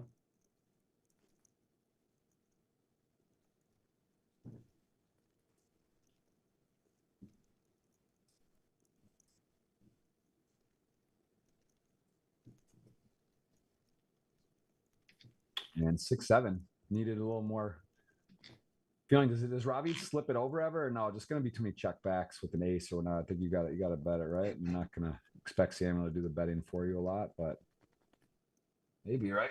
Maybe does he? 9 million, 5 million in the middle. There it is. Yeah, I was gonna say I wouldn't like a big bet, as it's like, as played, I don't think you'll find bluffs at all as a check call, check, and then a big bet. So I was gonna say it should be either a block bet or check.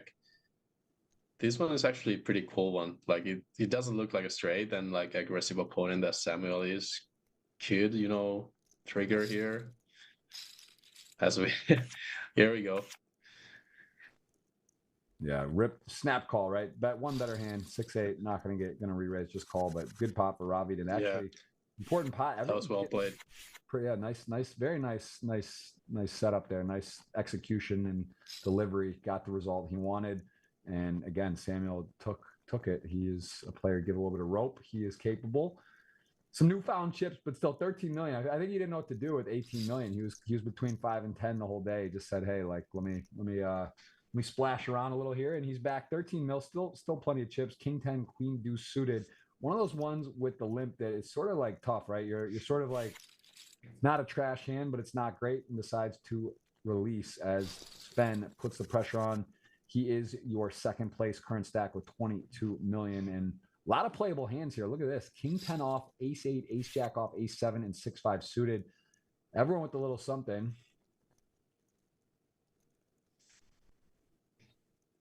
I think ace jack can go either way. Good side of calling is to keep Samuel's like king jacks, queen jacks, ace 10s in the mix, ace 9s. Yeah, I think calling makes more sense than using this as a 3-bet bluff. Maybe start using ace tens, ace nines, I feel. So with the flat, Juan Pardo Dominguez, chip leader, comes along. Not much going for him. King 10 off, flops huge. You do have a heart in your hand, and you decides to come out betting here. Ace Jack with the heart, though. Ravi would imagine going to be continuing here. Gotta believe that's a candidate, right? You are gonna have the best hand sometimes, and also you have that nice special card in the situation. Juan surely not playing more tables, and this card is a tough card for Ravid. Really one of the worst, right? A heart, you got life, and you also could potentially be doing some bluffing here. You just turn basically gin in your mind, right? Out of all the cards, if you're going to float in a sense, you just realize like you jump in the lead on pairs you're against. You know, there's some other hands. Ace Queen you now are beating, and King 10 will be interesting. What he does size wise goes affordable, and no real way for Ravi to get out here now. So likely just going to go bet call, as we said, bet and then a call. I would imagine Ravi, and then the river, depending, could get pretty interesting. Yeah, heart would be a cool card. Like the thing is with the heart, though, that's why I wondered. It's just such a strong showdown hand, right? If he had, like, I don't know, does he even have to bluff? Like, I mean, I think he just thinks he might. Yeah, best hand, but probably not. as it plays out, though, Ace Jack really in a tough spot. I mean, King 10 and probably King 10 slightly worried. Obviously, flop trips. It's a you're not. I mean, you got a value hand. I'm just you're definitely crossing your mind. There's hands that you're losing to, but does he go for a shove? Does he go bet? Wow, checks. And Ravi gonna get let off the hook here in a way. Yeah, I think some of the things just he's not gonna get called 3-3s by too many worse hands, and he knows that Ravi definitely has a lot of nut flush draws that might bluff. Yeah. If he goes 3-3s there versus Ravi, who, I mean, Ravi can have easily a king, king queens, king jack suited, king 10 suited. So Yep. it's a spot where Samuel can't really go wild and bluff 3-3s either. So putting his worst king, which is king 10 there, into a checking range seems like an okay play.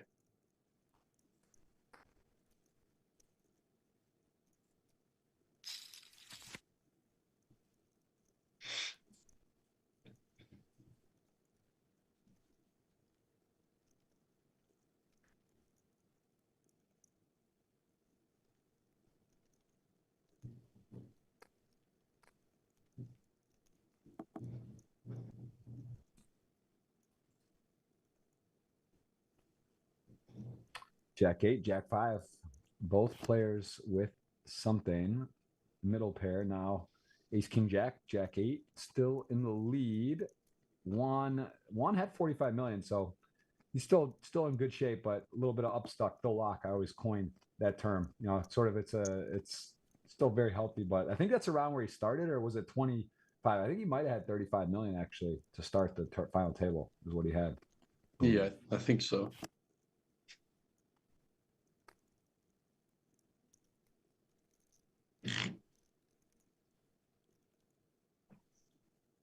And what's this? A chop? Jack, Ace, King, 10, Jack 5 and an 8 kicker. And Samuel, I guess, a little bit unfortunate to not win that hand, but the chop, say, but gonna chop a lot.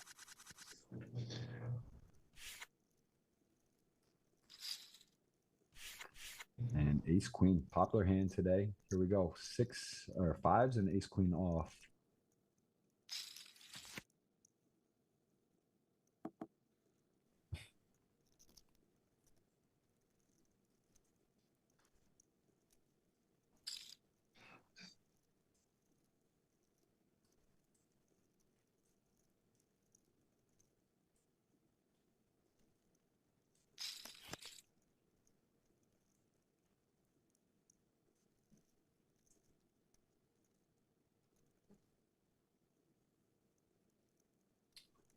And 5s and Ace Queen. So 5s with the interesting hand here, as they do have a diamond. which can't know if it's good or not, but has a gut shot, has a pair and a gut shot wheel, but ace queen top two, ace four deuce queen.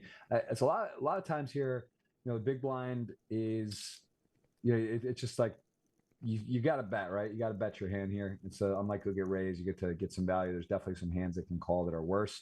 What do you think of that size on 5 million on this board? Ace queen four deuce, three diamonds, top two. Yeah, I was gonna say ace queen probably, or wants to bet for some value and protection. I was thinking to maybe even go like 3.5 million, then check back to rivers, right? To get like the max out of it, and then once they call you on a turn, I'm not sure if you can even value bet on the most rivers. But when he goes small, I figure he's gonna value bet the river as well. Wow. And also I kind of want to avoid this happening. So yeah, I would have used bigger sizing on a turn for those reasons, but it's interesting to see. I don't think he's folding yet.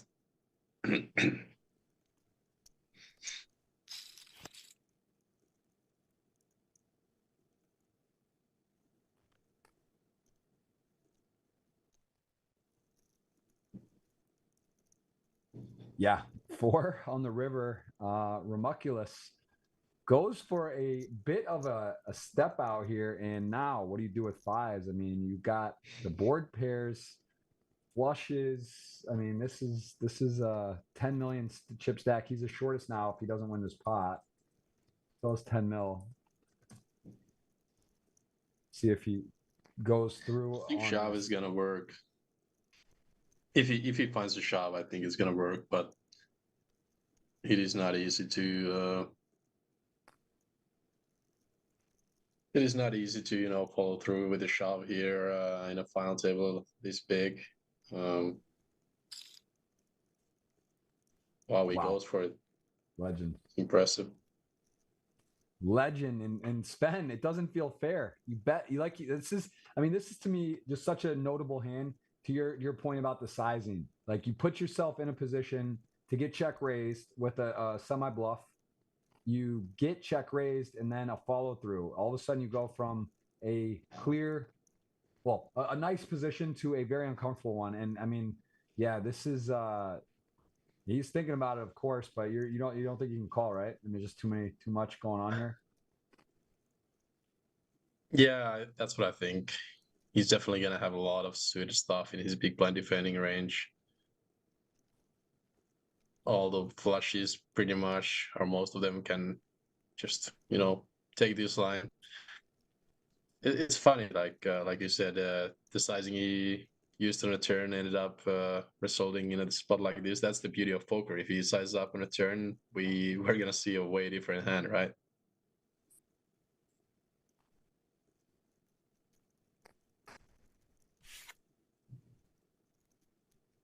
Well done. Nice spot there.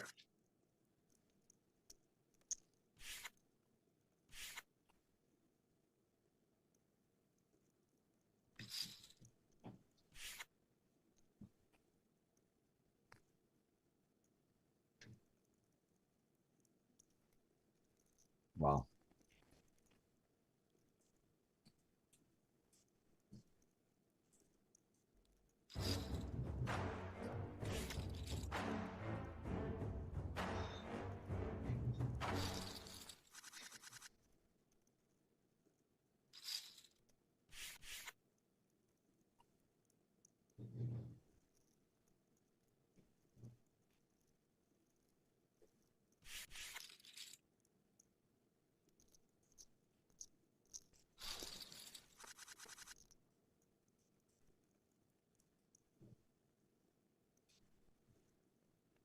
Wow, what a interesting final table. What a interesting, so many hands. This has been definitely one of the better ones I've seen.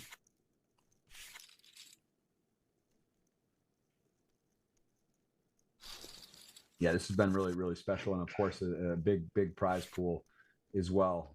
This has been very, very, very, very high level stuff. Big bluffs, big hands. Almost the queen eight suited call would have been over the top. There's so much thought put into that, but either way, I mean, Samuel very much alive to take this down. So much experience. 18 million.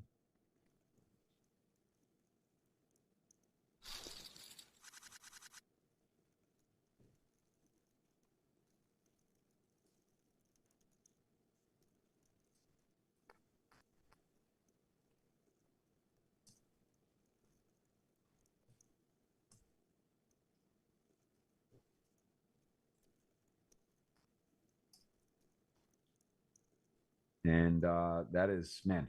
All right, we have got we got. I mean, we're playing to a winner today at home. I'll tell you what, we're about to queue up that it's gonna be a nice giveaway today. 50 or 100. There are plenty of the people for the 100 still in. I know we gave you the chip leader, we gave you Samuel, I think Ravid as well. So 3 out of 5 will be $100, 50 for the rest.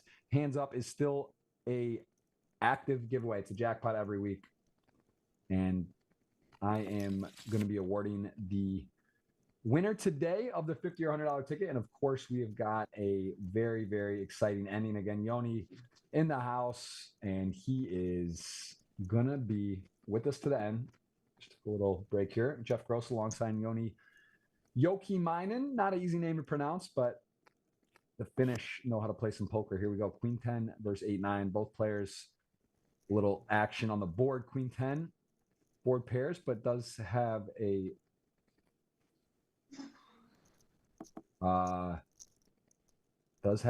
some equity, you know. Queen 10, 8-9, 8-9, got the pair. Does he want to bet? Does he want to check? Get to a river? Kind of figuring there's certainly some bad cards like that.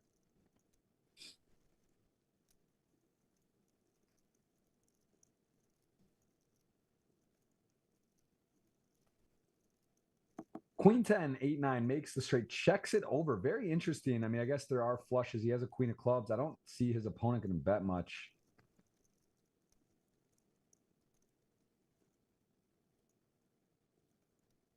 And 8-9 though, maybe he does decide. Does he want to? I can't imagine with this 9 why he would bet.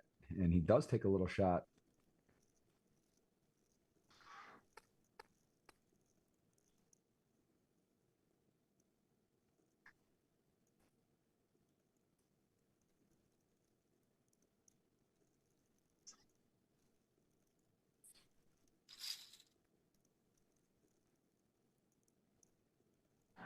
And look at this, the check raise. I'm a little surprised by that bet with the 8-9 there. As I mean, is he trying to fold a king? Does he think he could get called? Like what? I don't understand the bet on the river here.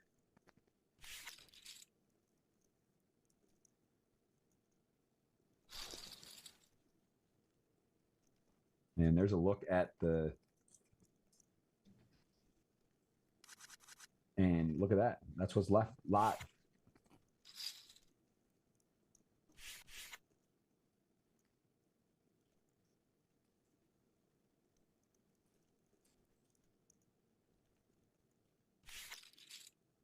All right. Jack 10 gets a walk, 40 mil for your chip leader. Ravid Garby, very talented player. Samuel, very talented. 20 million. Do you believe Samuel is in a 20 mil spot? I mean, it seemed like he was out the door 3 or 4 times. He did hold. He got some dramatic rivers. And again, dangerous combination. You're a great player, and you're also running well. And that is what it takes to win these tournaments. A lot of tough players in here. As we see King 6, King 7, some blind on blind. We saw Ravid go with a deuce 7 off aggressive maneuver when they were similarly stacked here. Let's see if King 6, he goes for that as well. King 6, not a really playable, great hand to play, you know, post flop, but I guess consideration to limp or raise. What do you like here, Joni? Both are valid options. The one where we see him raise 7 deuce off was he was covering Sven by like a little bit, so I don't think he would raise 7 deuce here given the stacks are, but he decides to raise the king 6, which is actually like, I think it's a decent candidate for raising.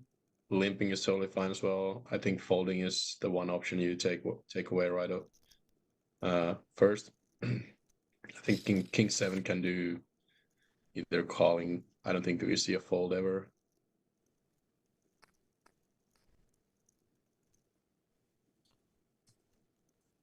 Yeah, it's not too long ago when Samuel had 3.5 mil after that river fold, and now he's up to 20. crazy things can happen in these finals.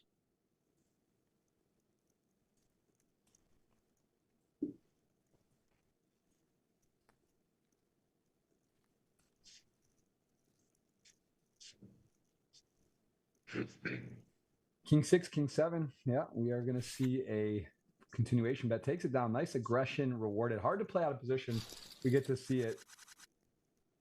And we are going to see a 16 million, 11 million, 39 million, 21, and 20 million stack. So very, very tight now all of a sudden with the exception of the 40 million. And spend. How about the limp? Jacks. There it is. Goes for it. And one part of the Ming is 9-7-2. One of those probably like nice check back hands, except you want to put pressure.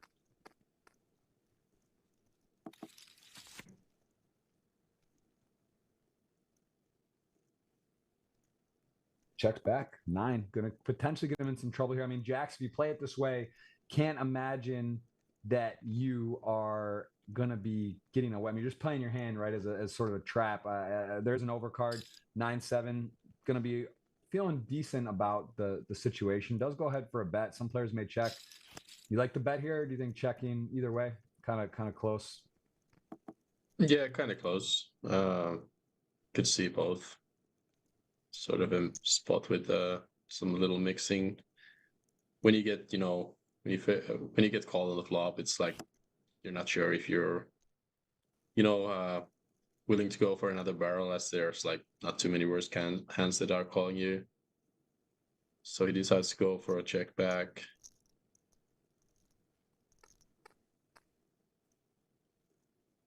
Because it's like, it's not a 3 street hand anyway, so it's either if you choose to go for which 2 streets you're gonna go for it. We probably see a small bet going in on this river with these hands. Oh, bigger bet. Interesting. And actually, this may spike the interest of Juan here with a 9. It's sort of one of those spots. Like, it's kind of a weird one, right? You don't expect a hand a little better than a 9 to be betting, right? 10s or jacks or something. And it's either like a queen or not in his mind, I think. And nice, very nice value bet. Yeah. Well done. I don't think Juan can also either fold there on the river. Like, even Sven is going to have plenty of like jack 8s, jack 10 in this line. And even that Juan probably never has better hand than 9. So, yeah, seemed like a good, well-played hand by both opponents.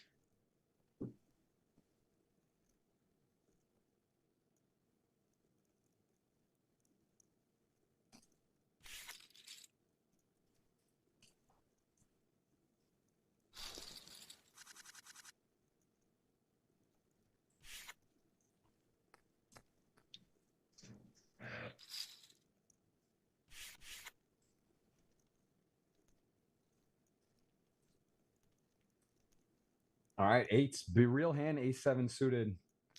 And we are going to see a flop here. Ace comes. Doesn't seem fair, right? Just it's a math, but it's just like you got such a dream spot. Where's the 7 high? Where's the flop? But you see the ace, and again, 8s though, not a dreamy spot. You do see some players sometimes bet small here, right? Just to buy a free river. I think that's the standard play, right? You bet you're going to get called by maybe Queen X, or somehow an ace isn't going to raise you. Then you can maybe check back turns.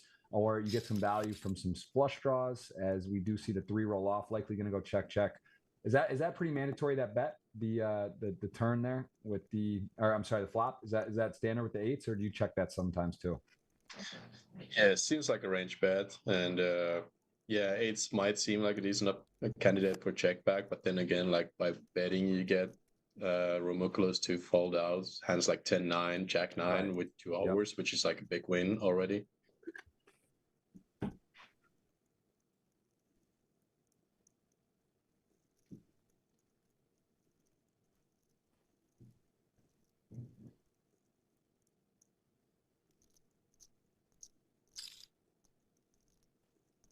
In the bet, ace-7 going to bet. I mean, same sort of thought process here, right? It's sort of a weird one, but like you're also in a way with the hand that that maybe you don't expect. You might get hero called, maybe because you might miss spades, something like that to bet. Are you surprised? Do you like that? It's a big bet.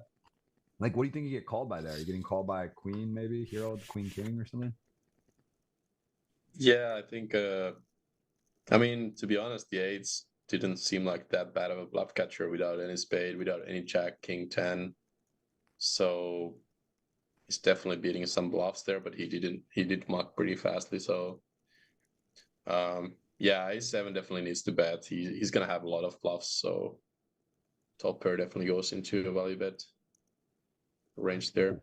Oh, here we go. It's been a little while since we've seen a collision. This is one of those situations, ace, king, and eights, as there is really just not a path out for spend, though. I mean, 12 mil, you don't love it. You're calling off, you're flipping a lot, but can you 808 on the clock? Look at that numerology there. 88, 808 was there as his decision Yeah, starts cranking. And I mean, he's considering, is he considering folding? Just the ICM so massive here, but that seems like be a tough one.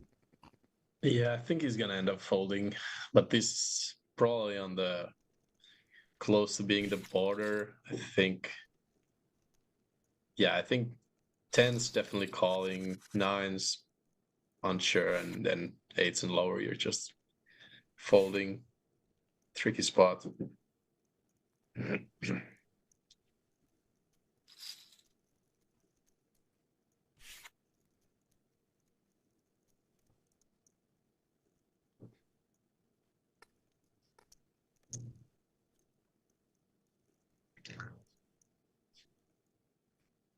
Ace queen, king six. Again, pretty fist pump all in here. I mean, gonna just rifle it in here. I don't really see another solution. King six is a decent hand on the button, but gonna give it up as we see a takedown. And look at how tight it is. 18, 22, 17, 14, and then 36. Juan sort of just slightly over where we started the day. Still, though, pretty good result, right? To be chip leader. It shows you how big a lead he had. We've lost, what, 4 players, and he is still in first by 50% of 22 million, almost, double second and third, or third and fourth, I should say. He's still double. So, I mean, really, that is a crazy lead to have at that tournament. And he's, done a good job. I think obviously he would have liked to have a little more separation, but this is still a nice spot.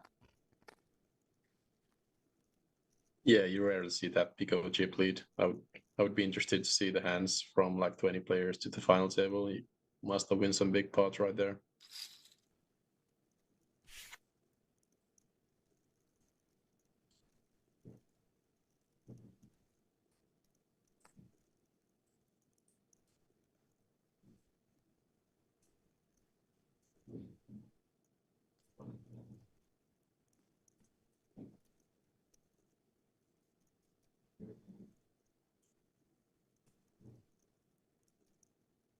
King eight, king queen suited. I mean, king queen suited, just too good. Too good a hand, high up in there. There are some 3-bet bluffs and Juan, 33 million. Little bit of a slippage there. He is now all of a sudden, again, just I'm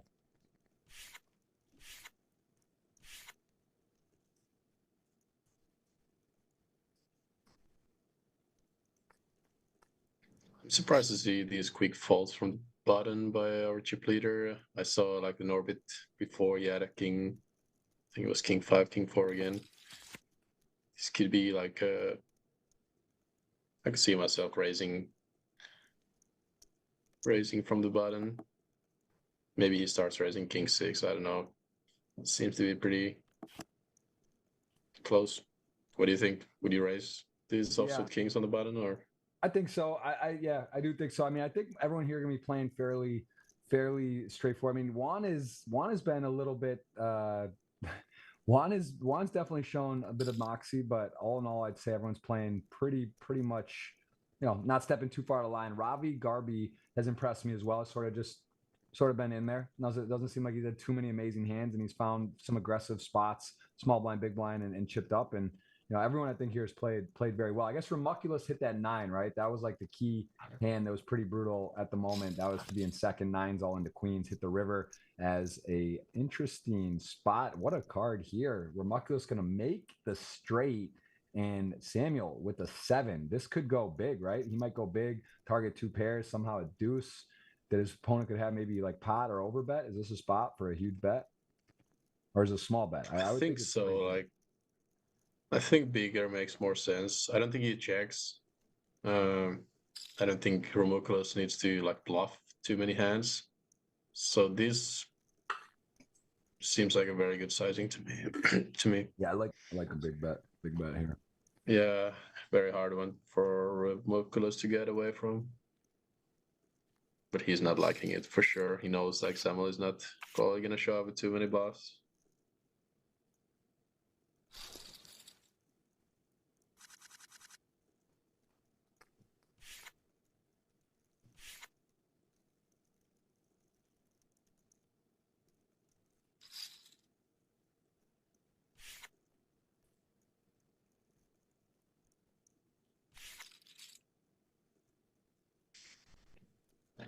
Yeah, just very interesting how very interesting spot here now. Ace 10 suited, King Jack. So this is that one where you see a lot of shoves with the King Jack suited in this sort of situation, but at the same time now, like they're so tight. I mean, 2, 3, 4, 5 are like literally locked. 2, 3, 4, 3, 4, 5 are locked. Samuel with the little edge actually chips as we see. And I mean, is this just a shove or do you peel here?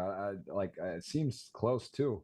I mean, Ace 10 suited would hate it, but I don't know if he's folding. I mean, I guess 18 mil, it's a lot to call off with Ace 10 suited. This is book says either way.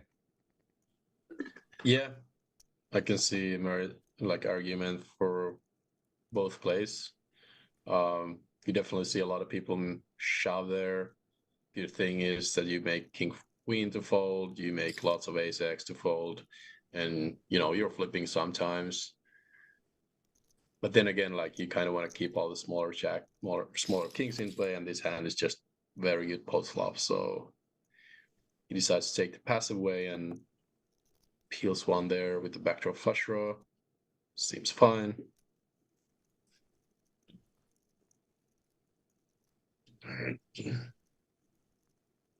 Yeah, King Jack suited, Ace 10, comfortable turn, top 2.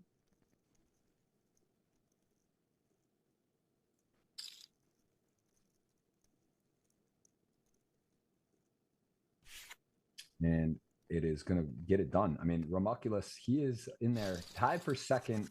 Ravid and Sven a little shorter, but about same stacks, Samuel and Romuculus.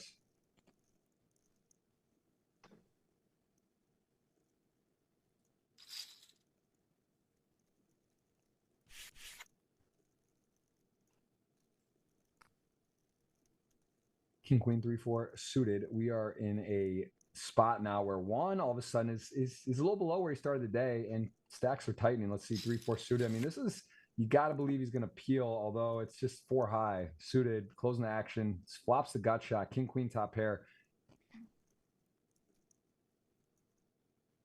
And again, sizing so important all the time. Goes for a quarter pot. And no backdoor hearts. This is pure gut shot, but a gin possibility card. I mean, it's a little less fun to be just peeling, right? And I guess could hit a 3 or 4. I think it's good. Jack turns, 6 million in the middle.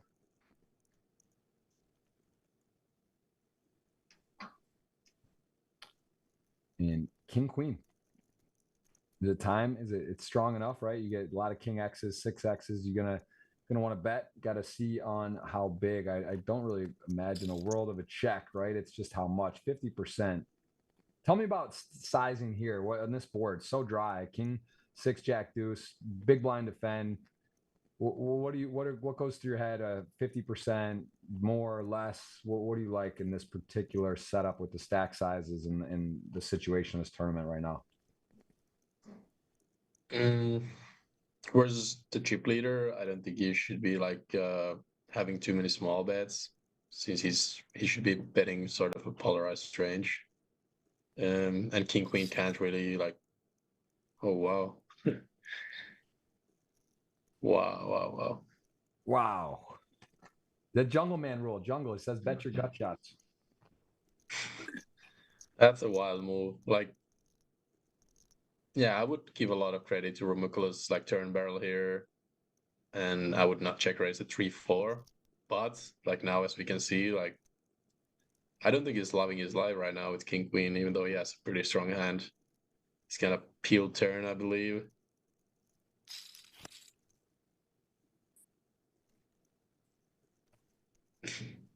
Wild hand.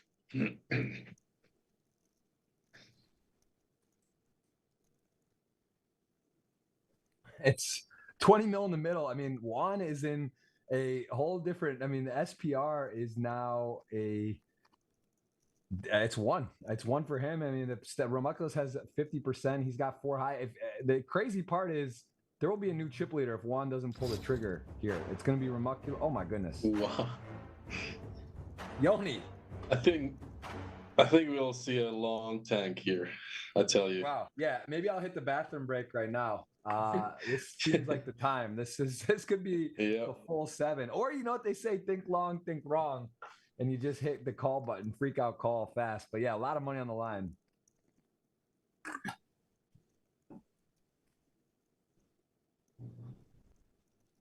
What do you think? Is he gonna call? Yeah. The weird part though is there's no like turn flush draw. There's not a lot of draws. You block queen 10. I mean, like as a draw, even that would be kind of a wild check raise, right? But like what it's just kind of like it's hard to really find like savage bluffs, right? I mean, there's not like there's not like a lot of just like I think he'll end up folding. Really? It's just so under bluff spot, I feel. 1 call, 2 fold. What do you think? I'm curious because I this is one of those ones where I feel like like the whole card's up. It's so hard, right? You're just like, oh, of course, call. But yeah, like start thinking about hands you beat. The Jack run out, kind of a funky one too, right? Like what hand does he have? Like Jack 6 suited or something like what Jack Jack 2 suited? Like what hand are you check raising the turn? And this is out there, right? This is not a normal. Don't try this at home. I mean, this is a different type of hand. Got some 1s, we got some 2s. Split decision. Need a pull up.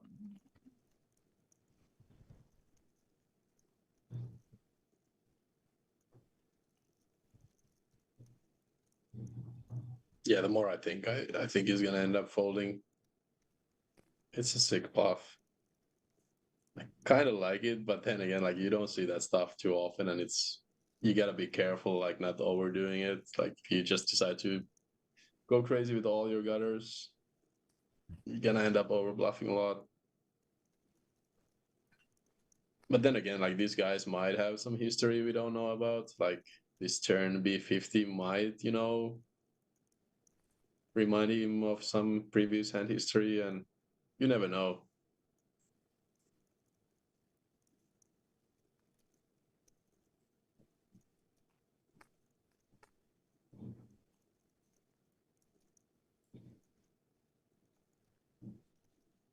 Yeah, I could have used the restroom. I actually might still go use the restroom. I think I might have. This might go to there's shot clock red on.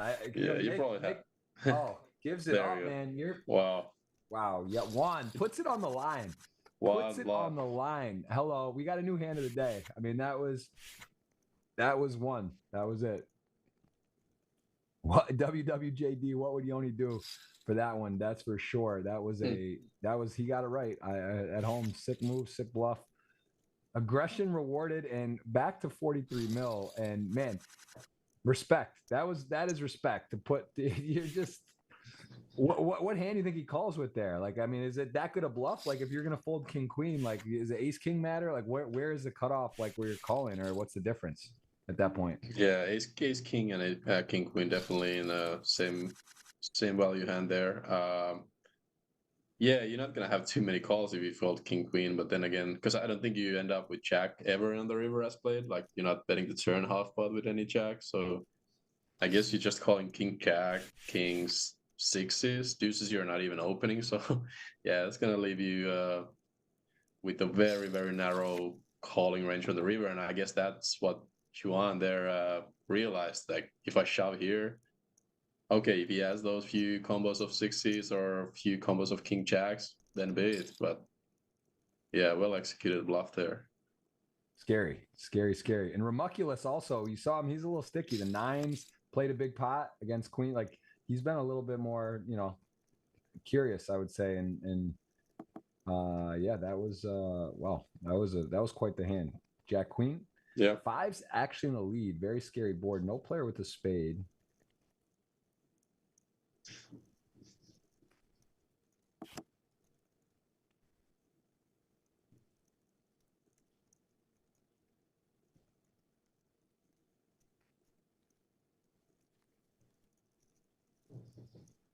Yeah, Jack Queen actually counterfeits. Queen high is good, and I guess Robbie gonna realize he does actually have the best hand a lot. I mean, there's spade, there's flushes somehow, but unlikely how the hand played. There's ace high you lose to. Queen high, do you want to be blocker betting? Do you want to be check calling, check folding? Sven has a absolute airball, barely beats the board. Right, he's got a 5. That's what his hand is.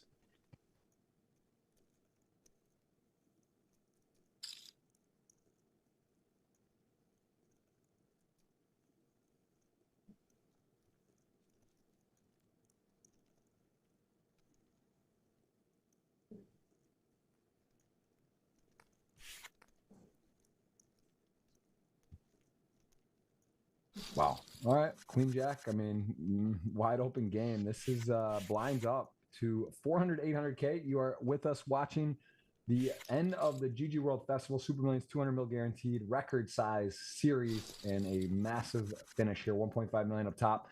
Play to a winner. Appreciate everyone being here. We are over 2 hours, 15 minutes in to this final. King Queen suited, pretty hand. Ace deuce off in the big, and King Queen off of the stack size.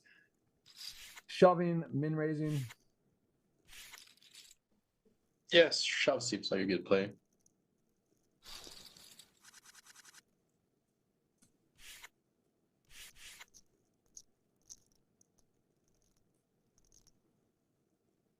King 4 definitely wants to open rather than limping, I think. Wow, he's just gonna put it in. 20. How much is that? 25 bigs? 26 bigs?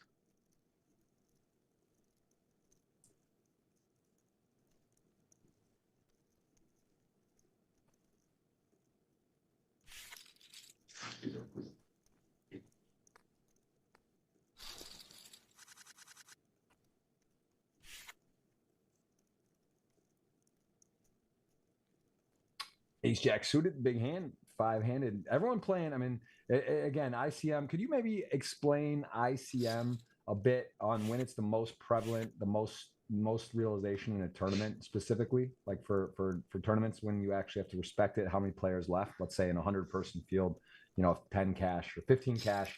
Where's the actual ICM the most? You have to be the most respectful of it. To be fair, I'm not an ICM expert. I think I usually play more of an aggressive side and try to I do like start to think about the ICM mainly in the final tables or like close to that. But what comes to 100 players left, 20 paid, I don't really. I'm not the best guy to answer that.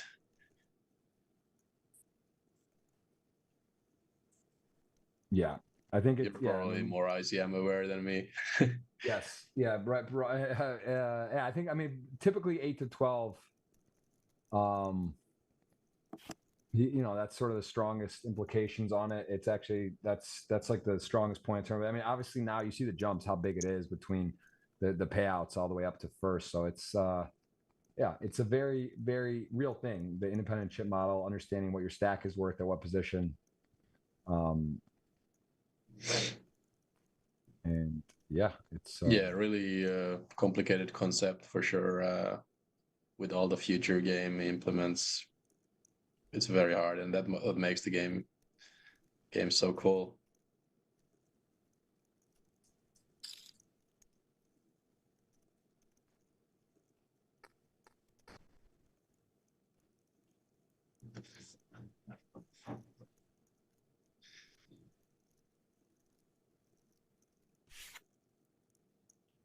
Flush has been made. Ace Jack suited wanted more from that hand, didn't get what he wanted, as 6-7 does make the flush. Queen Jack suited, Queen 8, Ace 8, real hands here.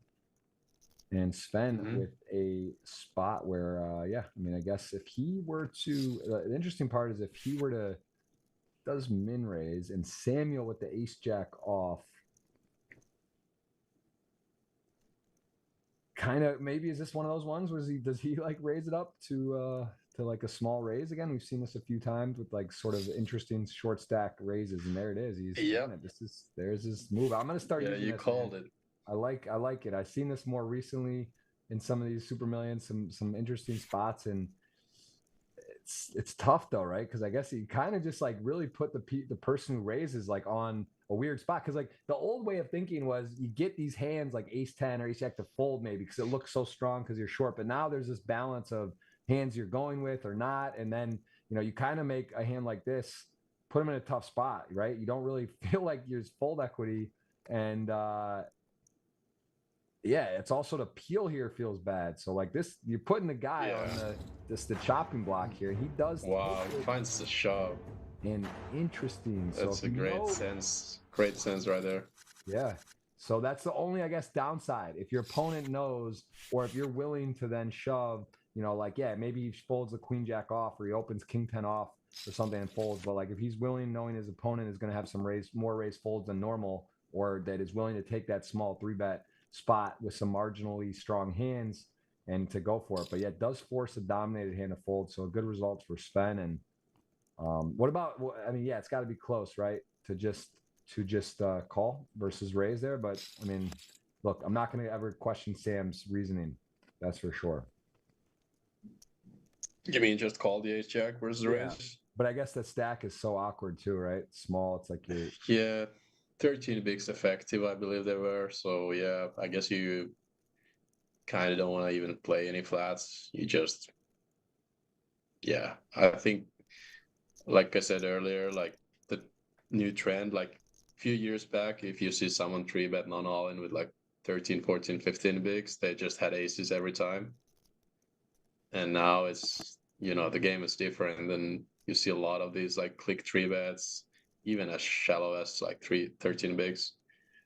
Yeah, queen jack suited that's a tough spot to be at. Like you realize you kind of don't want to peel as like all the bluffs of Samuel are dominating you, like king queens, ace jacks and stuff. And then again, like all the value hands are crushing you, like queens, kings, aces. So it's a weird spot to be at, but well navigated shove there. Yeah, ace 10 here. Ace 10 definitely could consider that it's the best hand. We see the flush arrive. Does call, has a heart there. One, going to see the bad news. Sven, queen 7 suited makes the flush. And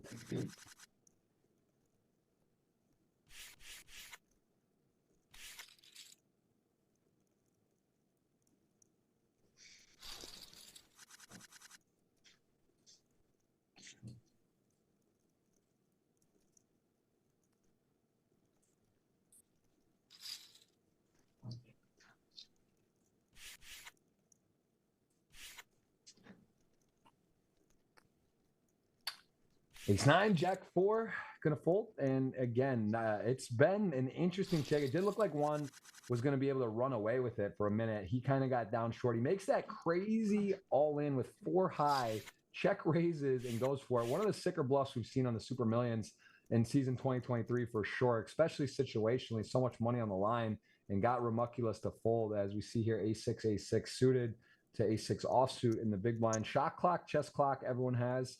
Some players have used a little more than others. Ravid's still around 9.5 minutes. Everyone else is a little bit short. 4 minutes, 4 minutes, 5 minutes, 5 minutes. We have seen some times where it does come into play, where one player or both have no time. And here's one. Here's a a tricky way. A6. I was saying about this earlier. These are hard, right? To defend, you're gonna get outplayed. You're gonna flop and not know where you're at. So I like this. I like when players find these sort of unsuited gappers, the king high, big king high, little, and ace high, like a hand like this, and decide to raise. And I mean, Ravid, now you put him in a tough spot with a hand that actually, in theory, he's going to be a huge advantage, right? To be raising and just they have the same hand. So they're playing in position now. He gets flipped on the script on him, and big pickup. Nice execution from Ramuculus there.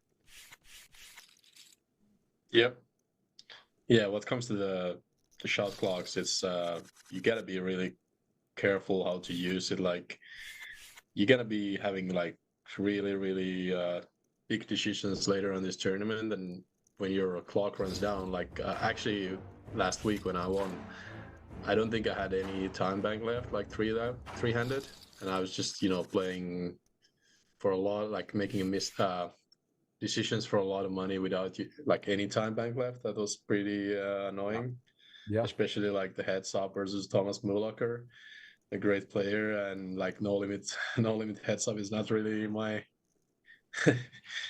main game. So it was some tough time navigating without any time. Yeah, here Ravi thinking about the 20 blind just open rip versus raise. He does or call. Okay, call. Interesting. Yeah, I guess ripping is not. I mean, when everyone's got like, there's three other players with like the same stack as you, shoving probably less attractive, right? In the situation, but as it plays, he does limp, and ace nine and eight deuce come along and get through a pot. No one loving the flop. Eight deuce actually is in the lead, 2.9 in a million. Everyone checks. Fives has a spade. Ace nine now jumps into first place, but pretty wet, dicey board. Got to be worried about Jack 10 here. Some queens at check. I mean, see if he starts betting or just checks, but kind of hard as well to check call. So both merit to both to lead or check.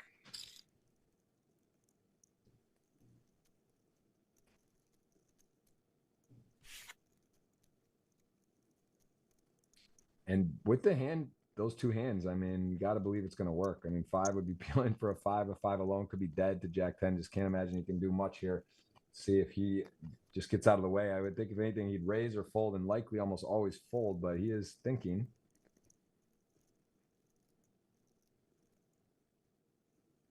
We have seen a couple like wildly, raise, like just check the temperature spots of raising out of like boards where we wouldn't expect it. But here, I guess, I mean, there you go. Look at this. I mean, I was saying he was thinking, and you get to thinking, and you're gonna, again, if you are the one being aggressive, it often is being rewarded. Now, Sven, that is the downside of betting there like that. And maybe again the sizing, maybe thinking if Jack 10, would you bet so small with spades and two opponents? Like maybe you would tax more, you're out of position. I don't know. Like maybe that's one of the considerations. But you call if you're Sven here, you are now facing what, 9.5 million in the pot, and you're gonna have like 12, like in guessing that you're hoping is bluffing. So sort of took a good bet and made a great raise instead. Like a guy took a stab, and Ravid punishes that spot. Talk to me about that. Anything differently you'd like from Sven? Maybe check, or do you like a bigger bet, or is that just a great play from Ravid? That's pretty unorthodox line to take with fives. Like I don't mind the limping actually. It's interesting. I thought he's probably thinking either shove or like limping. Min raising doesn't really fit too well with fives. Post flop, I think like Sven's turn bet is fine sizing wise. You get some value, you need some protection. Yeah, Ravid's turn raise is definitely something you don't see, or I wasn't expecting it, but worked out pretty well. Yeah. Can't really judge.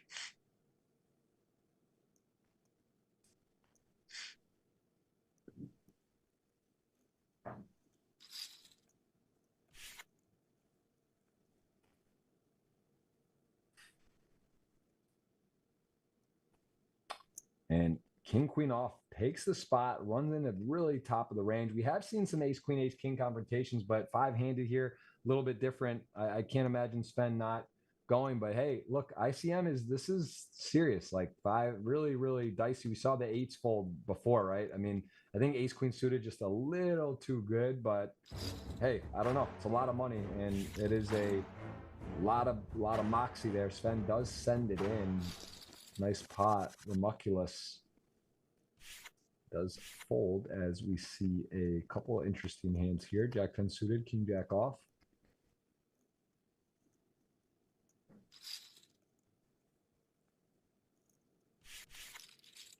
Yeah, Jack 10 suited in an interesting spot. Pretty quick fold. Thought he might give it a little thought there.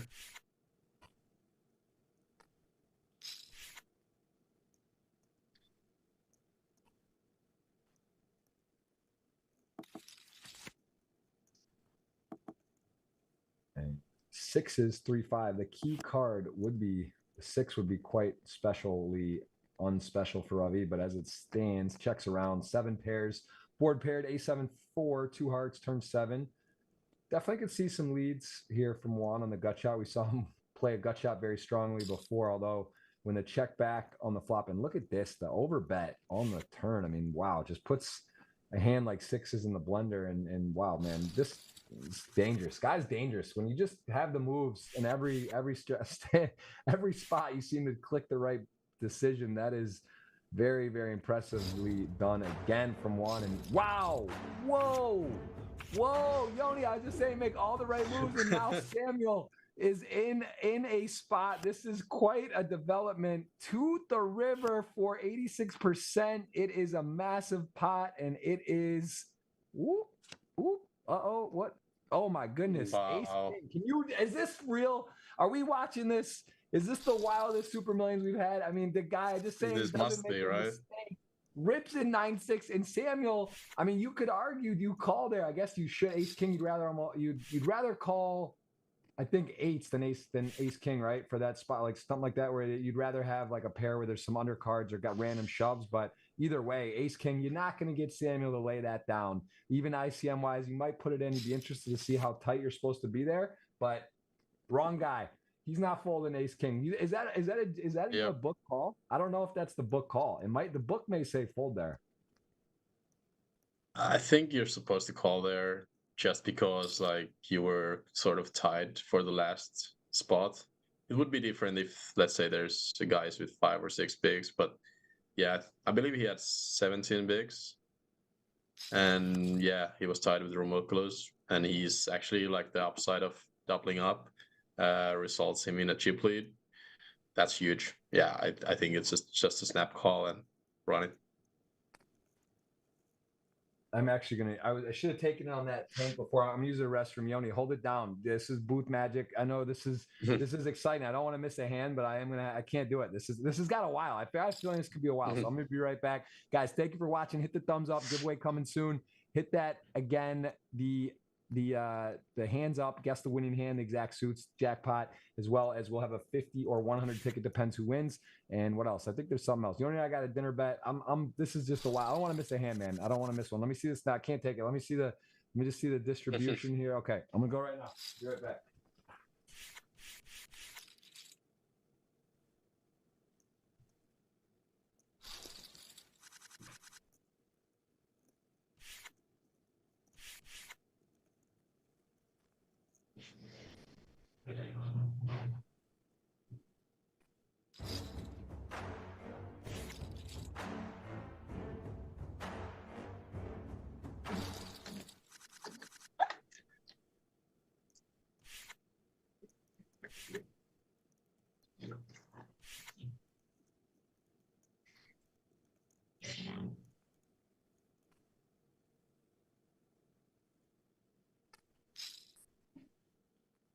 It's getting pretty shallow out here. Chip leader with only 27 bigs, so every blind matters at this stage. All the limp pots have 2.6 million out there. Every single small pot matters a lot at this stage.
No knockouts?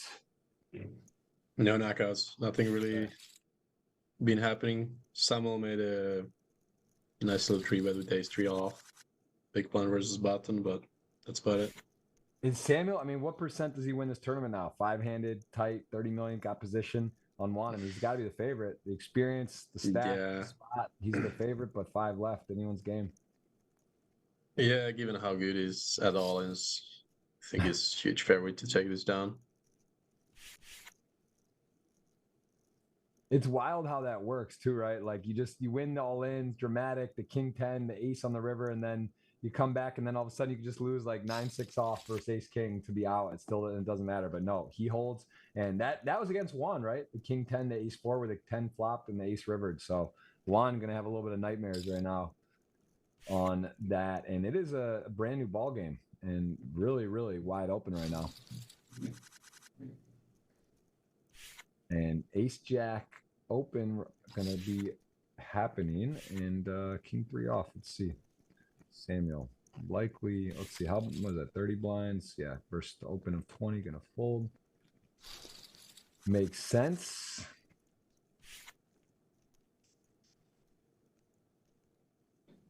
Ooh, ace 9 threes.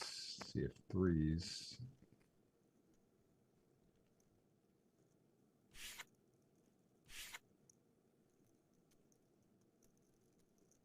Fold, threes fold on the button. And Jack 4 suited. That used to be my favorite poker hand, Jack 4 suited, for the first year or so of poker. Just made a lot of boats, hands. It just seemed to work. But ace deuce does call. Remuculus takes a stand. And Samuel, is he just the all-in man? Is he a guy that just can't be stopped, or is the ace deuce going to double?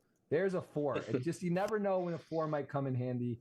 It can be valuable. It can be important. Ooh, is that something? Oh! No, wow. Man, it was almost just too clean, right? It was going to be it would have been too much to take. But how does that happen? The ace on the river, I mean, bro, that is a roller coaster run out right there, and 22 mil. And I mean, look at this. Joni, can you draw it up 5-handed? 20 million, 23 million, 24 million, 19 million, 21 million. I mean, this is, if there was ever a time for a deal, and everyone loves a deal for 5-way with like similar stacks, I don't think you'd find a deal between some of these guys here in this situation, their experience. But this is why, literally take a screenshot of this. There's like 5 guys with 20 million plus in the event. That is hard to do. It is literally as even as you'll ever see. It's just not really normal. That's not something you'll see. And that could actually make, I hope you don't have golf a tee time over there at 2:30 Vegas time, because this could take a bit, right? This is shit. This isn't the Juan run over, all in, make people call it off and things happen. This is like ICM sandwich. I may have to order something in, man. I don't know. This could take a while. Yeah, it might not be over anytime soon. No golf today, so I'm free. Love it. Love it. Well, yeah, we got a nice one here.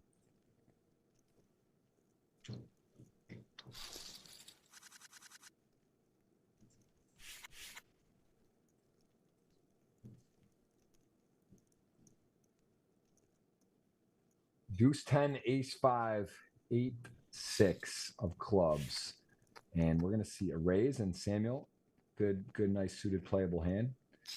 Seems pretty straightforward to flop, and he is going to not love that. Ace, king, jack, ace 5. Good start, top pair, but of course, a little worried, right? In general, you got a weak kicker. There's hands that beat you. There's definitely stuff going on. Certainly going to be betting, checking where he's at, picks it up. Giveaway today, yes, we are, Neil. You got to hit the thumbs up. Be ready for it. We'll give a keyword here once we get to 4-handed, although a little less likely it's going to be 4-handed super fast, as everyone is very similar stacks. I have never seen this before, especially not in a big tournament where you see 5 equal stacks 5-handed, and it is just about that. So let's see if someone can separate themselves with a knockout or a double or just a big pop. But right now, really close even to call. Queen 7 off, computer hand in the small blind. Gonna raise 4-5. Not a hand to be contesting with. Folds.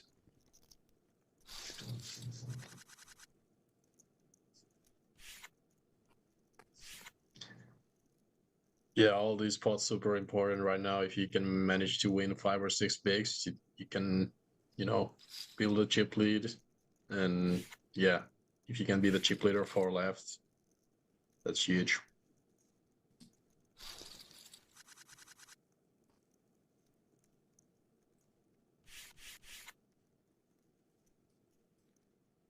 He's 7 suited, 5-9. This is definitely where we're likely going to see a lot of small blind, big blind matchups in the moment, right? Just based on the stacks and what's at stake here. Expect a lot of limping.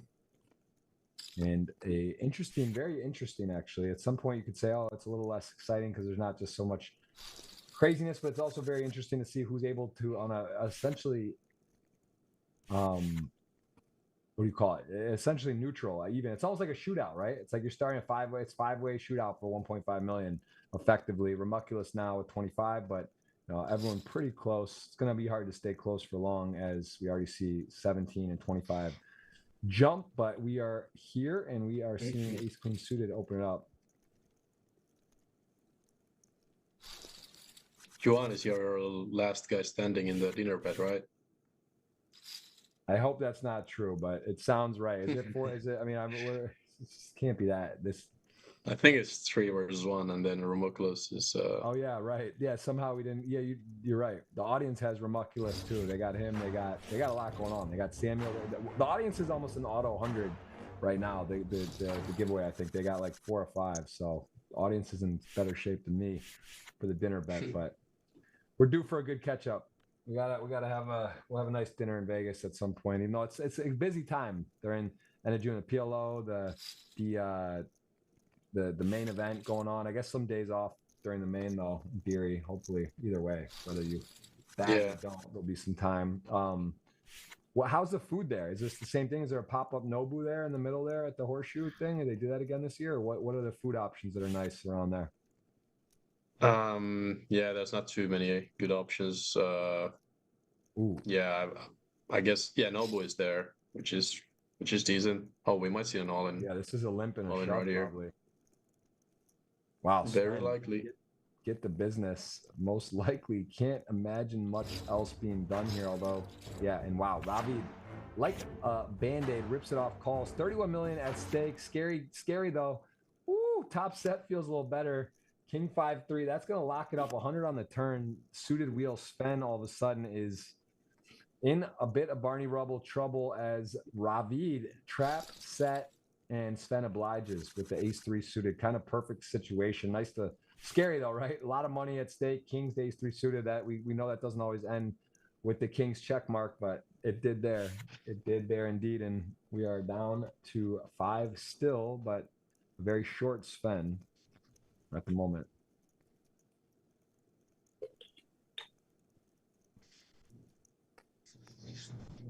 I think we see a shove from Ravid here on the button.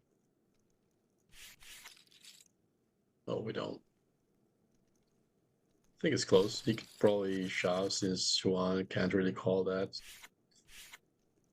Lose, given Sven only has 6 bigs. Maybe 10-7 suited to lose. Maybe 10-8, 10-9 suited. Gets in there. I don't know.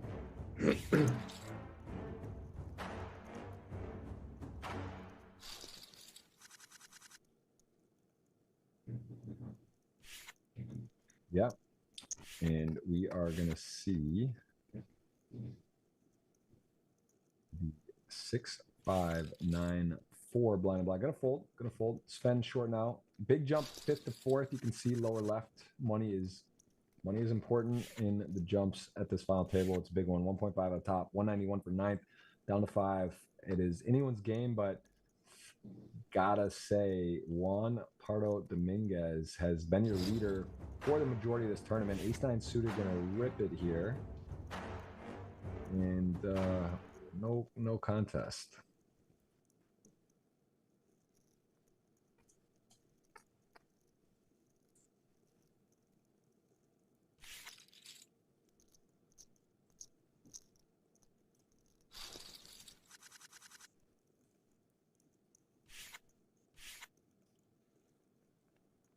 All right, sevens. No real adversity here. I think, again, let's see. Do they want to, what's his size? All in, just no messing around. Ravid going to have to call super tight. Sven, you know, he's incentivized to call a min raise or a little raise. So just one of those things. Wants to take it down, and a 4.8 million.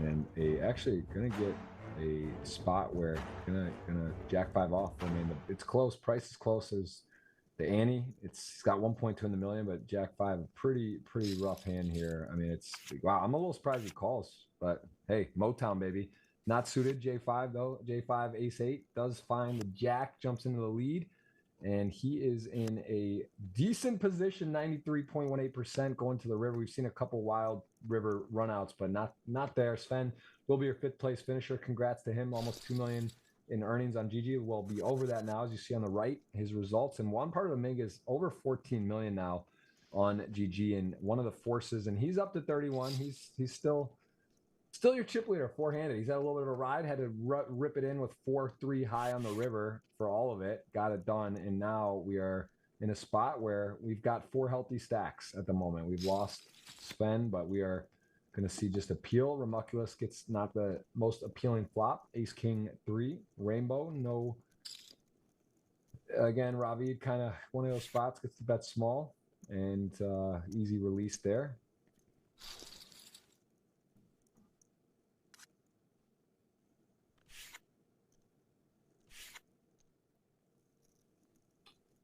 As we see King 9, 8, 10. Yeah, 4-handed, deeper stacks. This has got the making of the long one. We are coming up on 2 hours, 45 minutes into the show. Appreciate you watching. Let us know where you're looking in from. Your host here, Jeff Gross, alongside Joni Jouhkimainen, who is your Super Millions champion the prior week of 2023 season, and joins us along. He's a PLO savant, but also some big results, including a World Series bracelet online.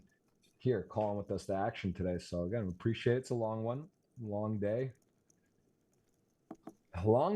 but it's a fun one. Definitely a highlight reel of hands here. I'd say this was been a blast to watch. Some great hands, great bluffs, and big moments to remember today. So appreciate you guys being with us for the long one and the giveaways that are with it.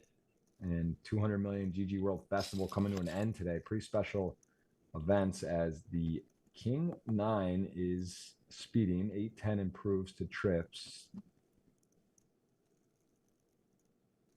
Yeah, like I told earlier, I probably watched every single show of this or every single final table replay, and this is probably one of the best I've ever watched. So many cool hands, lots of tough spots, lots of great players. It's fun to be out there watching this.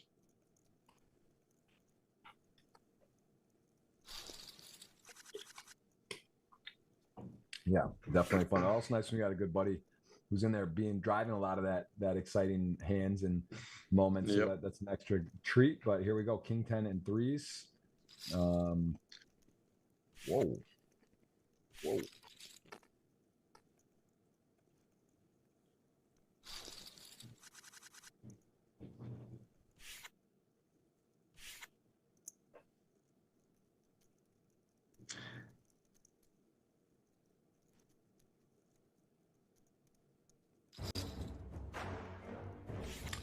Ace Deuce not messing around, all in. And again, everyone fairly healthy right now, although Samuel with the shortest stack, 1.2 million blinds, so 15 bigs exactly. Ooh, this is interesting. This could be spicy, yeah. Yeah. Similar spot that we saw earlier with King Jack suited on the big blind versus button raise. Again, we see just the call.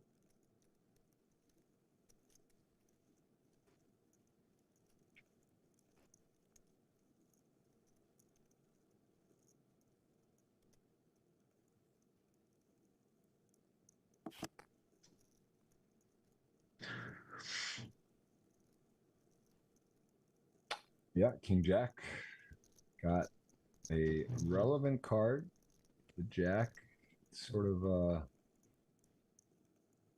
interesting spots. I mean, he's thinking 2 minutes 40 seconds on that chess clock, shortest time remaining out of all the players. Gonna go big. Whoa. Good takedown there.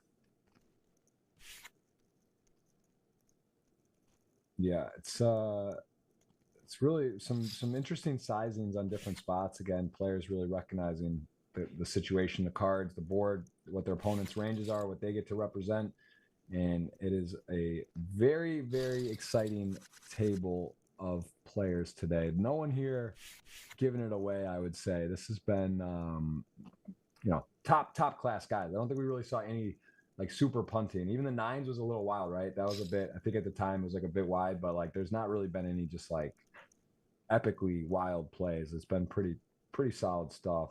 A couple big confrontations and some nice bluffs as well. 10-5 suited, king 3 here. King 3 going to pair top pair.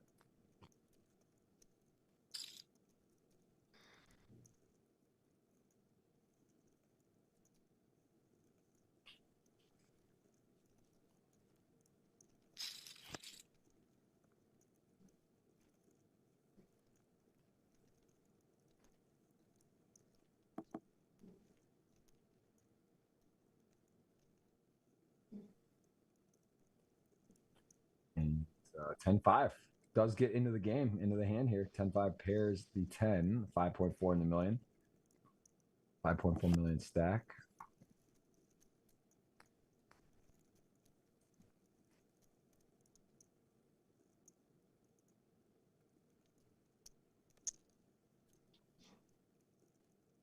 And king 3 with a top pair. It is a very, very, every pot important. I'm going to say important, but it's literally every pot just seems so important as it is 5 million in the middle. I mean, king 3, 10-5, kind of a tough spot. Gotta imagine he's going to bet here.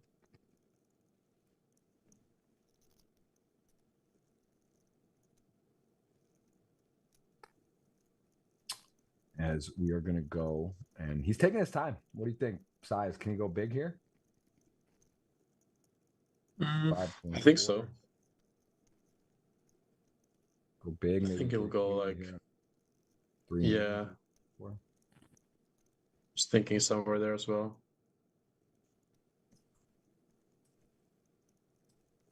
3.5 or something.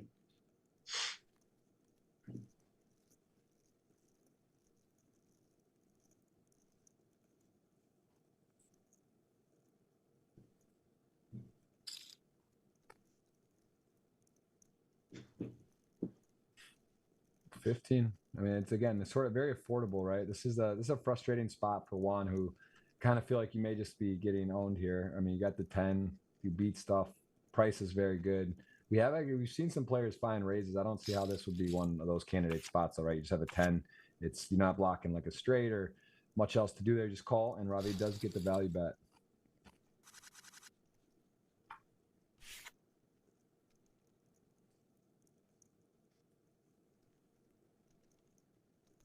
King Jack, Queen 8. It is a 4-handed. I am going to actually unleash the giveaway. Those that have hit the thumbs up, that's the first part. The second part is to put the keyword. It's going to be GGPoker space Joni space your GGPoker username. If you are in a jurisdiction that cannot play GGPoker, use a friend's. Sure, you have a friend, if you're watching, that plays poker, that can play, gift it to them. And yeah, that is the keyword. GGPoker. GGPoker space Joni space your name. Good luck out there. Going to be either 50, 100. Very good favorites, 100. We have seen a absolute masterclass today. And here, Ace Jack suited. Is it just a call or 20 bigs? Man, this could get, oh baby, Joe baby. And he just doesn't think long. And Juan, all of a sudden, is just a huge pot. 50 mil in the middle, a lot riding. Ooh, Ace Jack into the lead, and he is going to need to hit something special on the river if he is going to win. And no, Rafid, I mean, wow, Juan, chip leader gets bailed out in a spot where maybe you could argue flatting, or is that just standard? It just seems close, right? The ace jack suited, ace queen is going to get folds a lot. He 3-bet commits. That was talk us through it.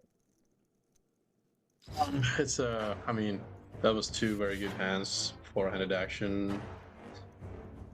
It's not really like ace jack suited when you shove. You're not gonna get called by any worse hands. You're just forcing out the hands you're dominating, and like you're in position. You're suited.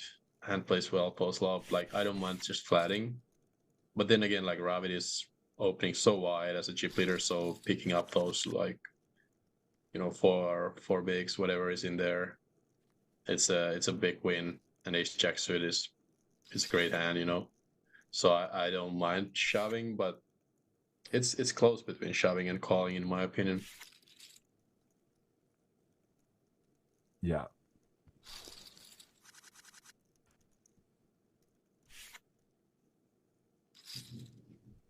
Yeah, very interesting. And here we go. Ace jack, ace king, four-handed now, even a little different, but button versus small or versus big blind. I mean, this could get messy as well. Yep. And whoa, I mean, we're just all of a sudden 50 million pots coming out like Skittles. They're just all over the place. Ace king, ace jack, queen on the turn. Can he hold and take an absolute massive double up here? And it is an ace, but that is a 55 million to Ramuculus way. He is gonna now be in charge of this table with 4 left. We got the giveaway live for you guys as well.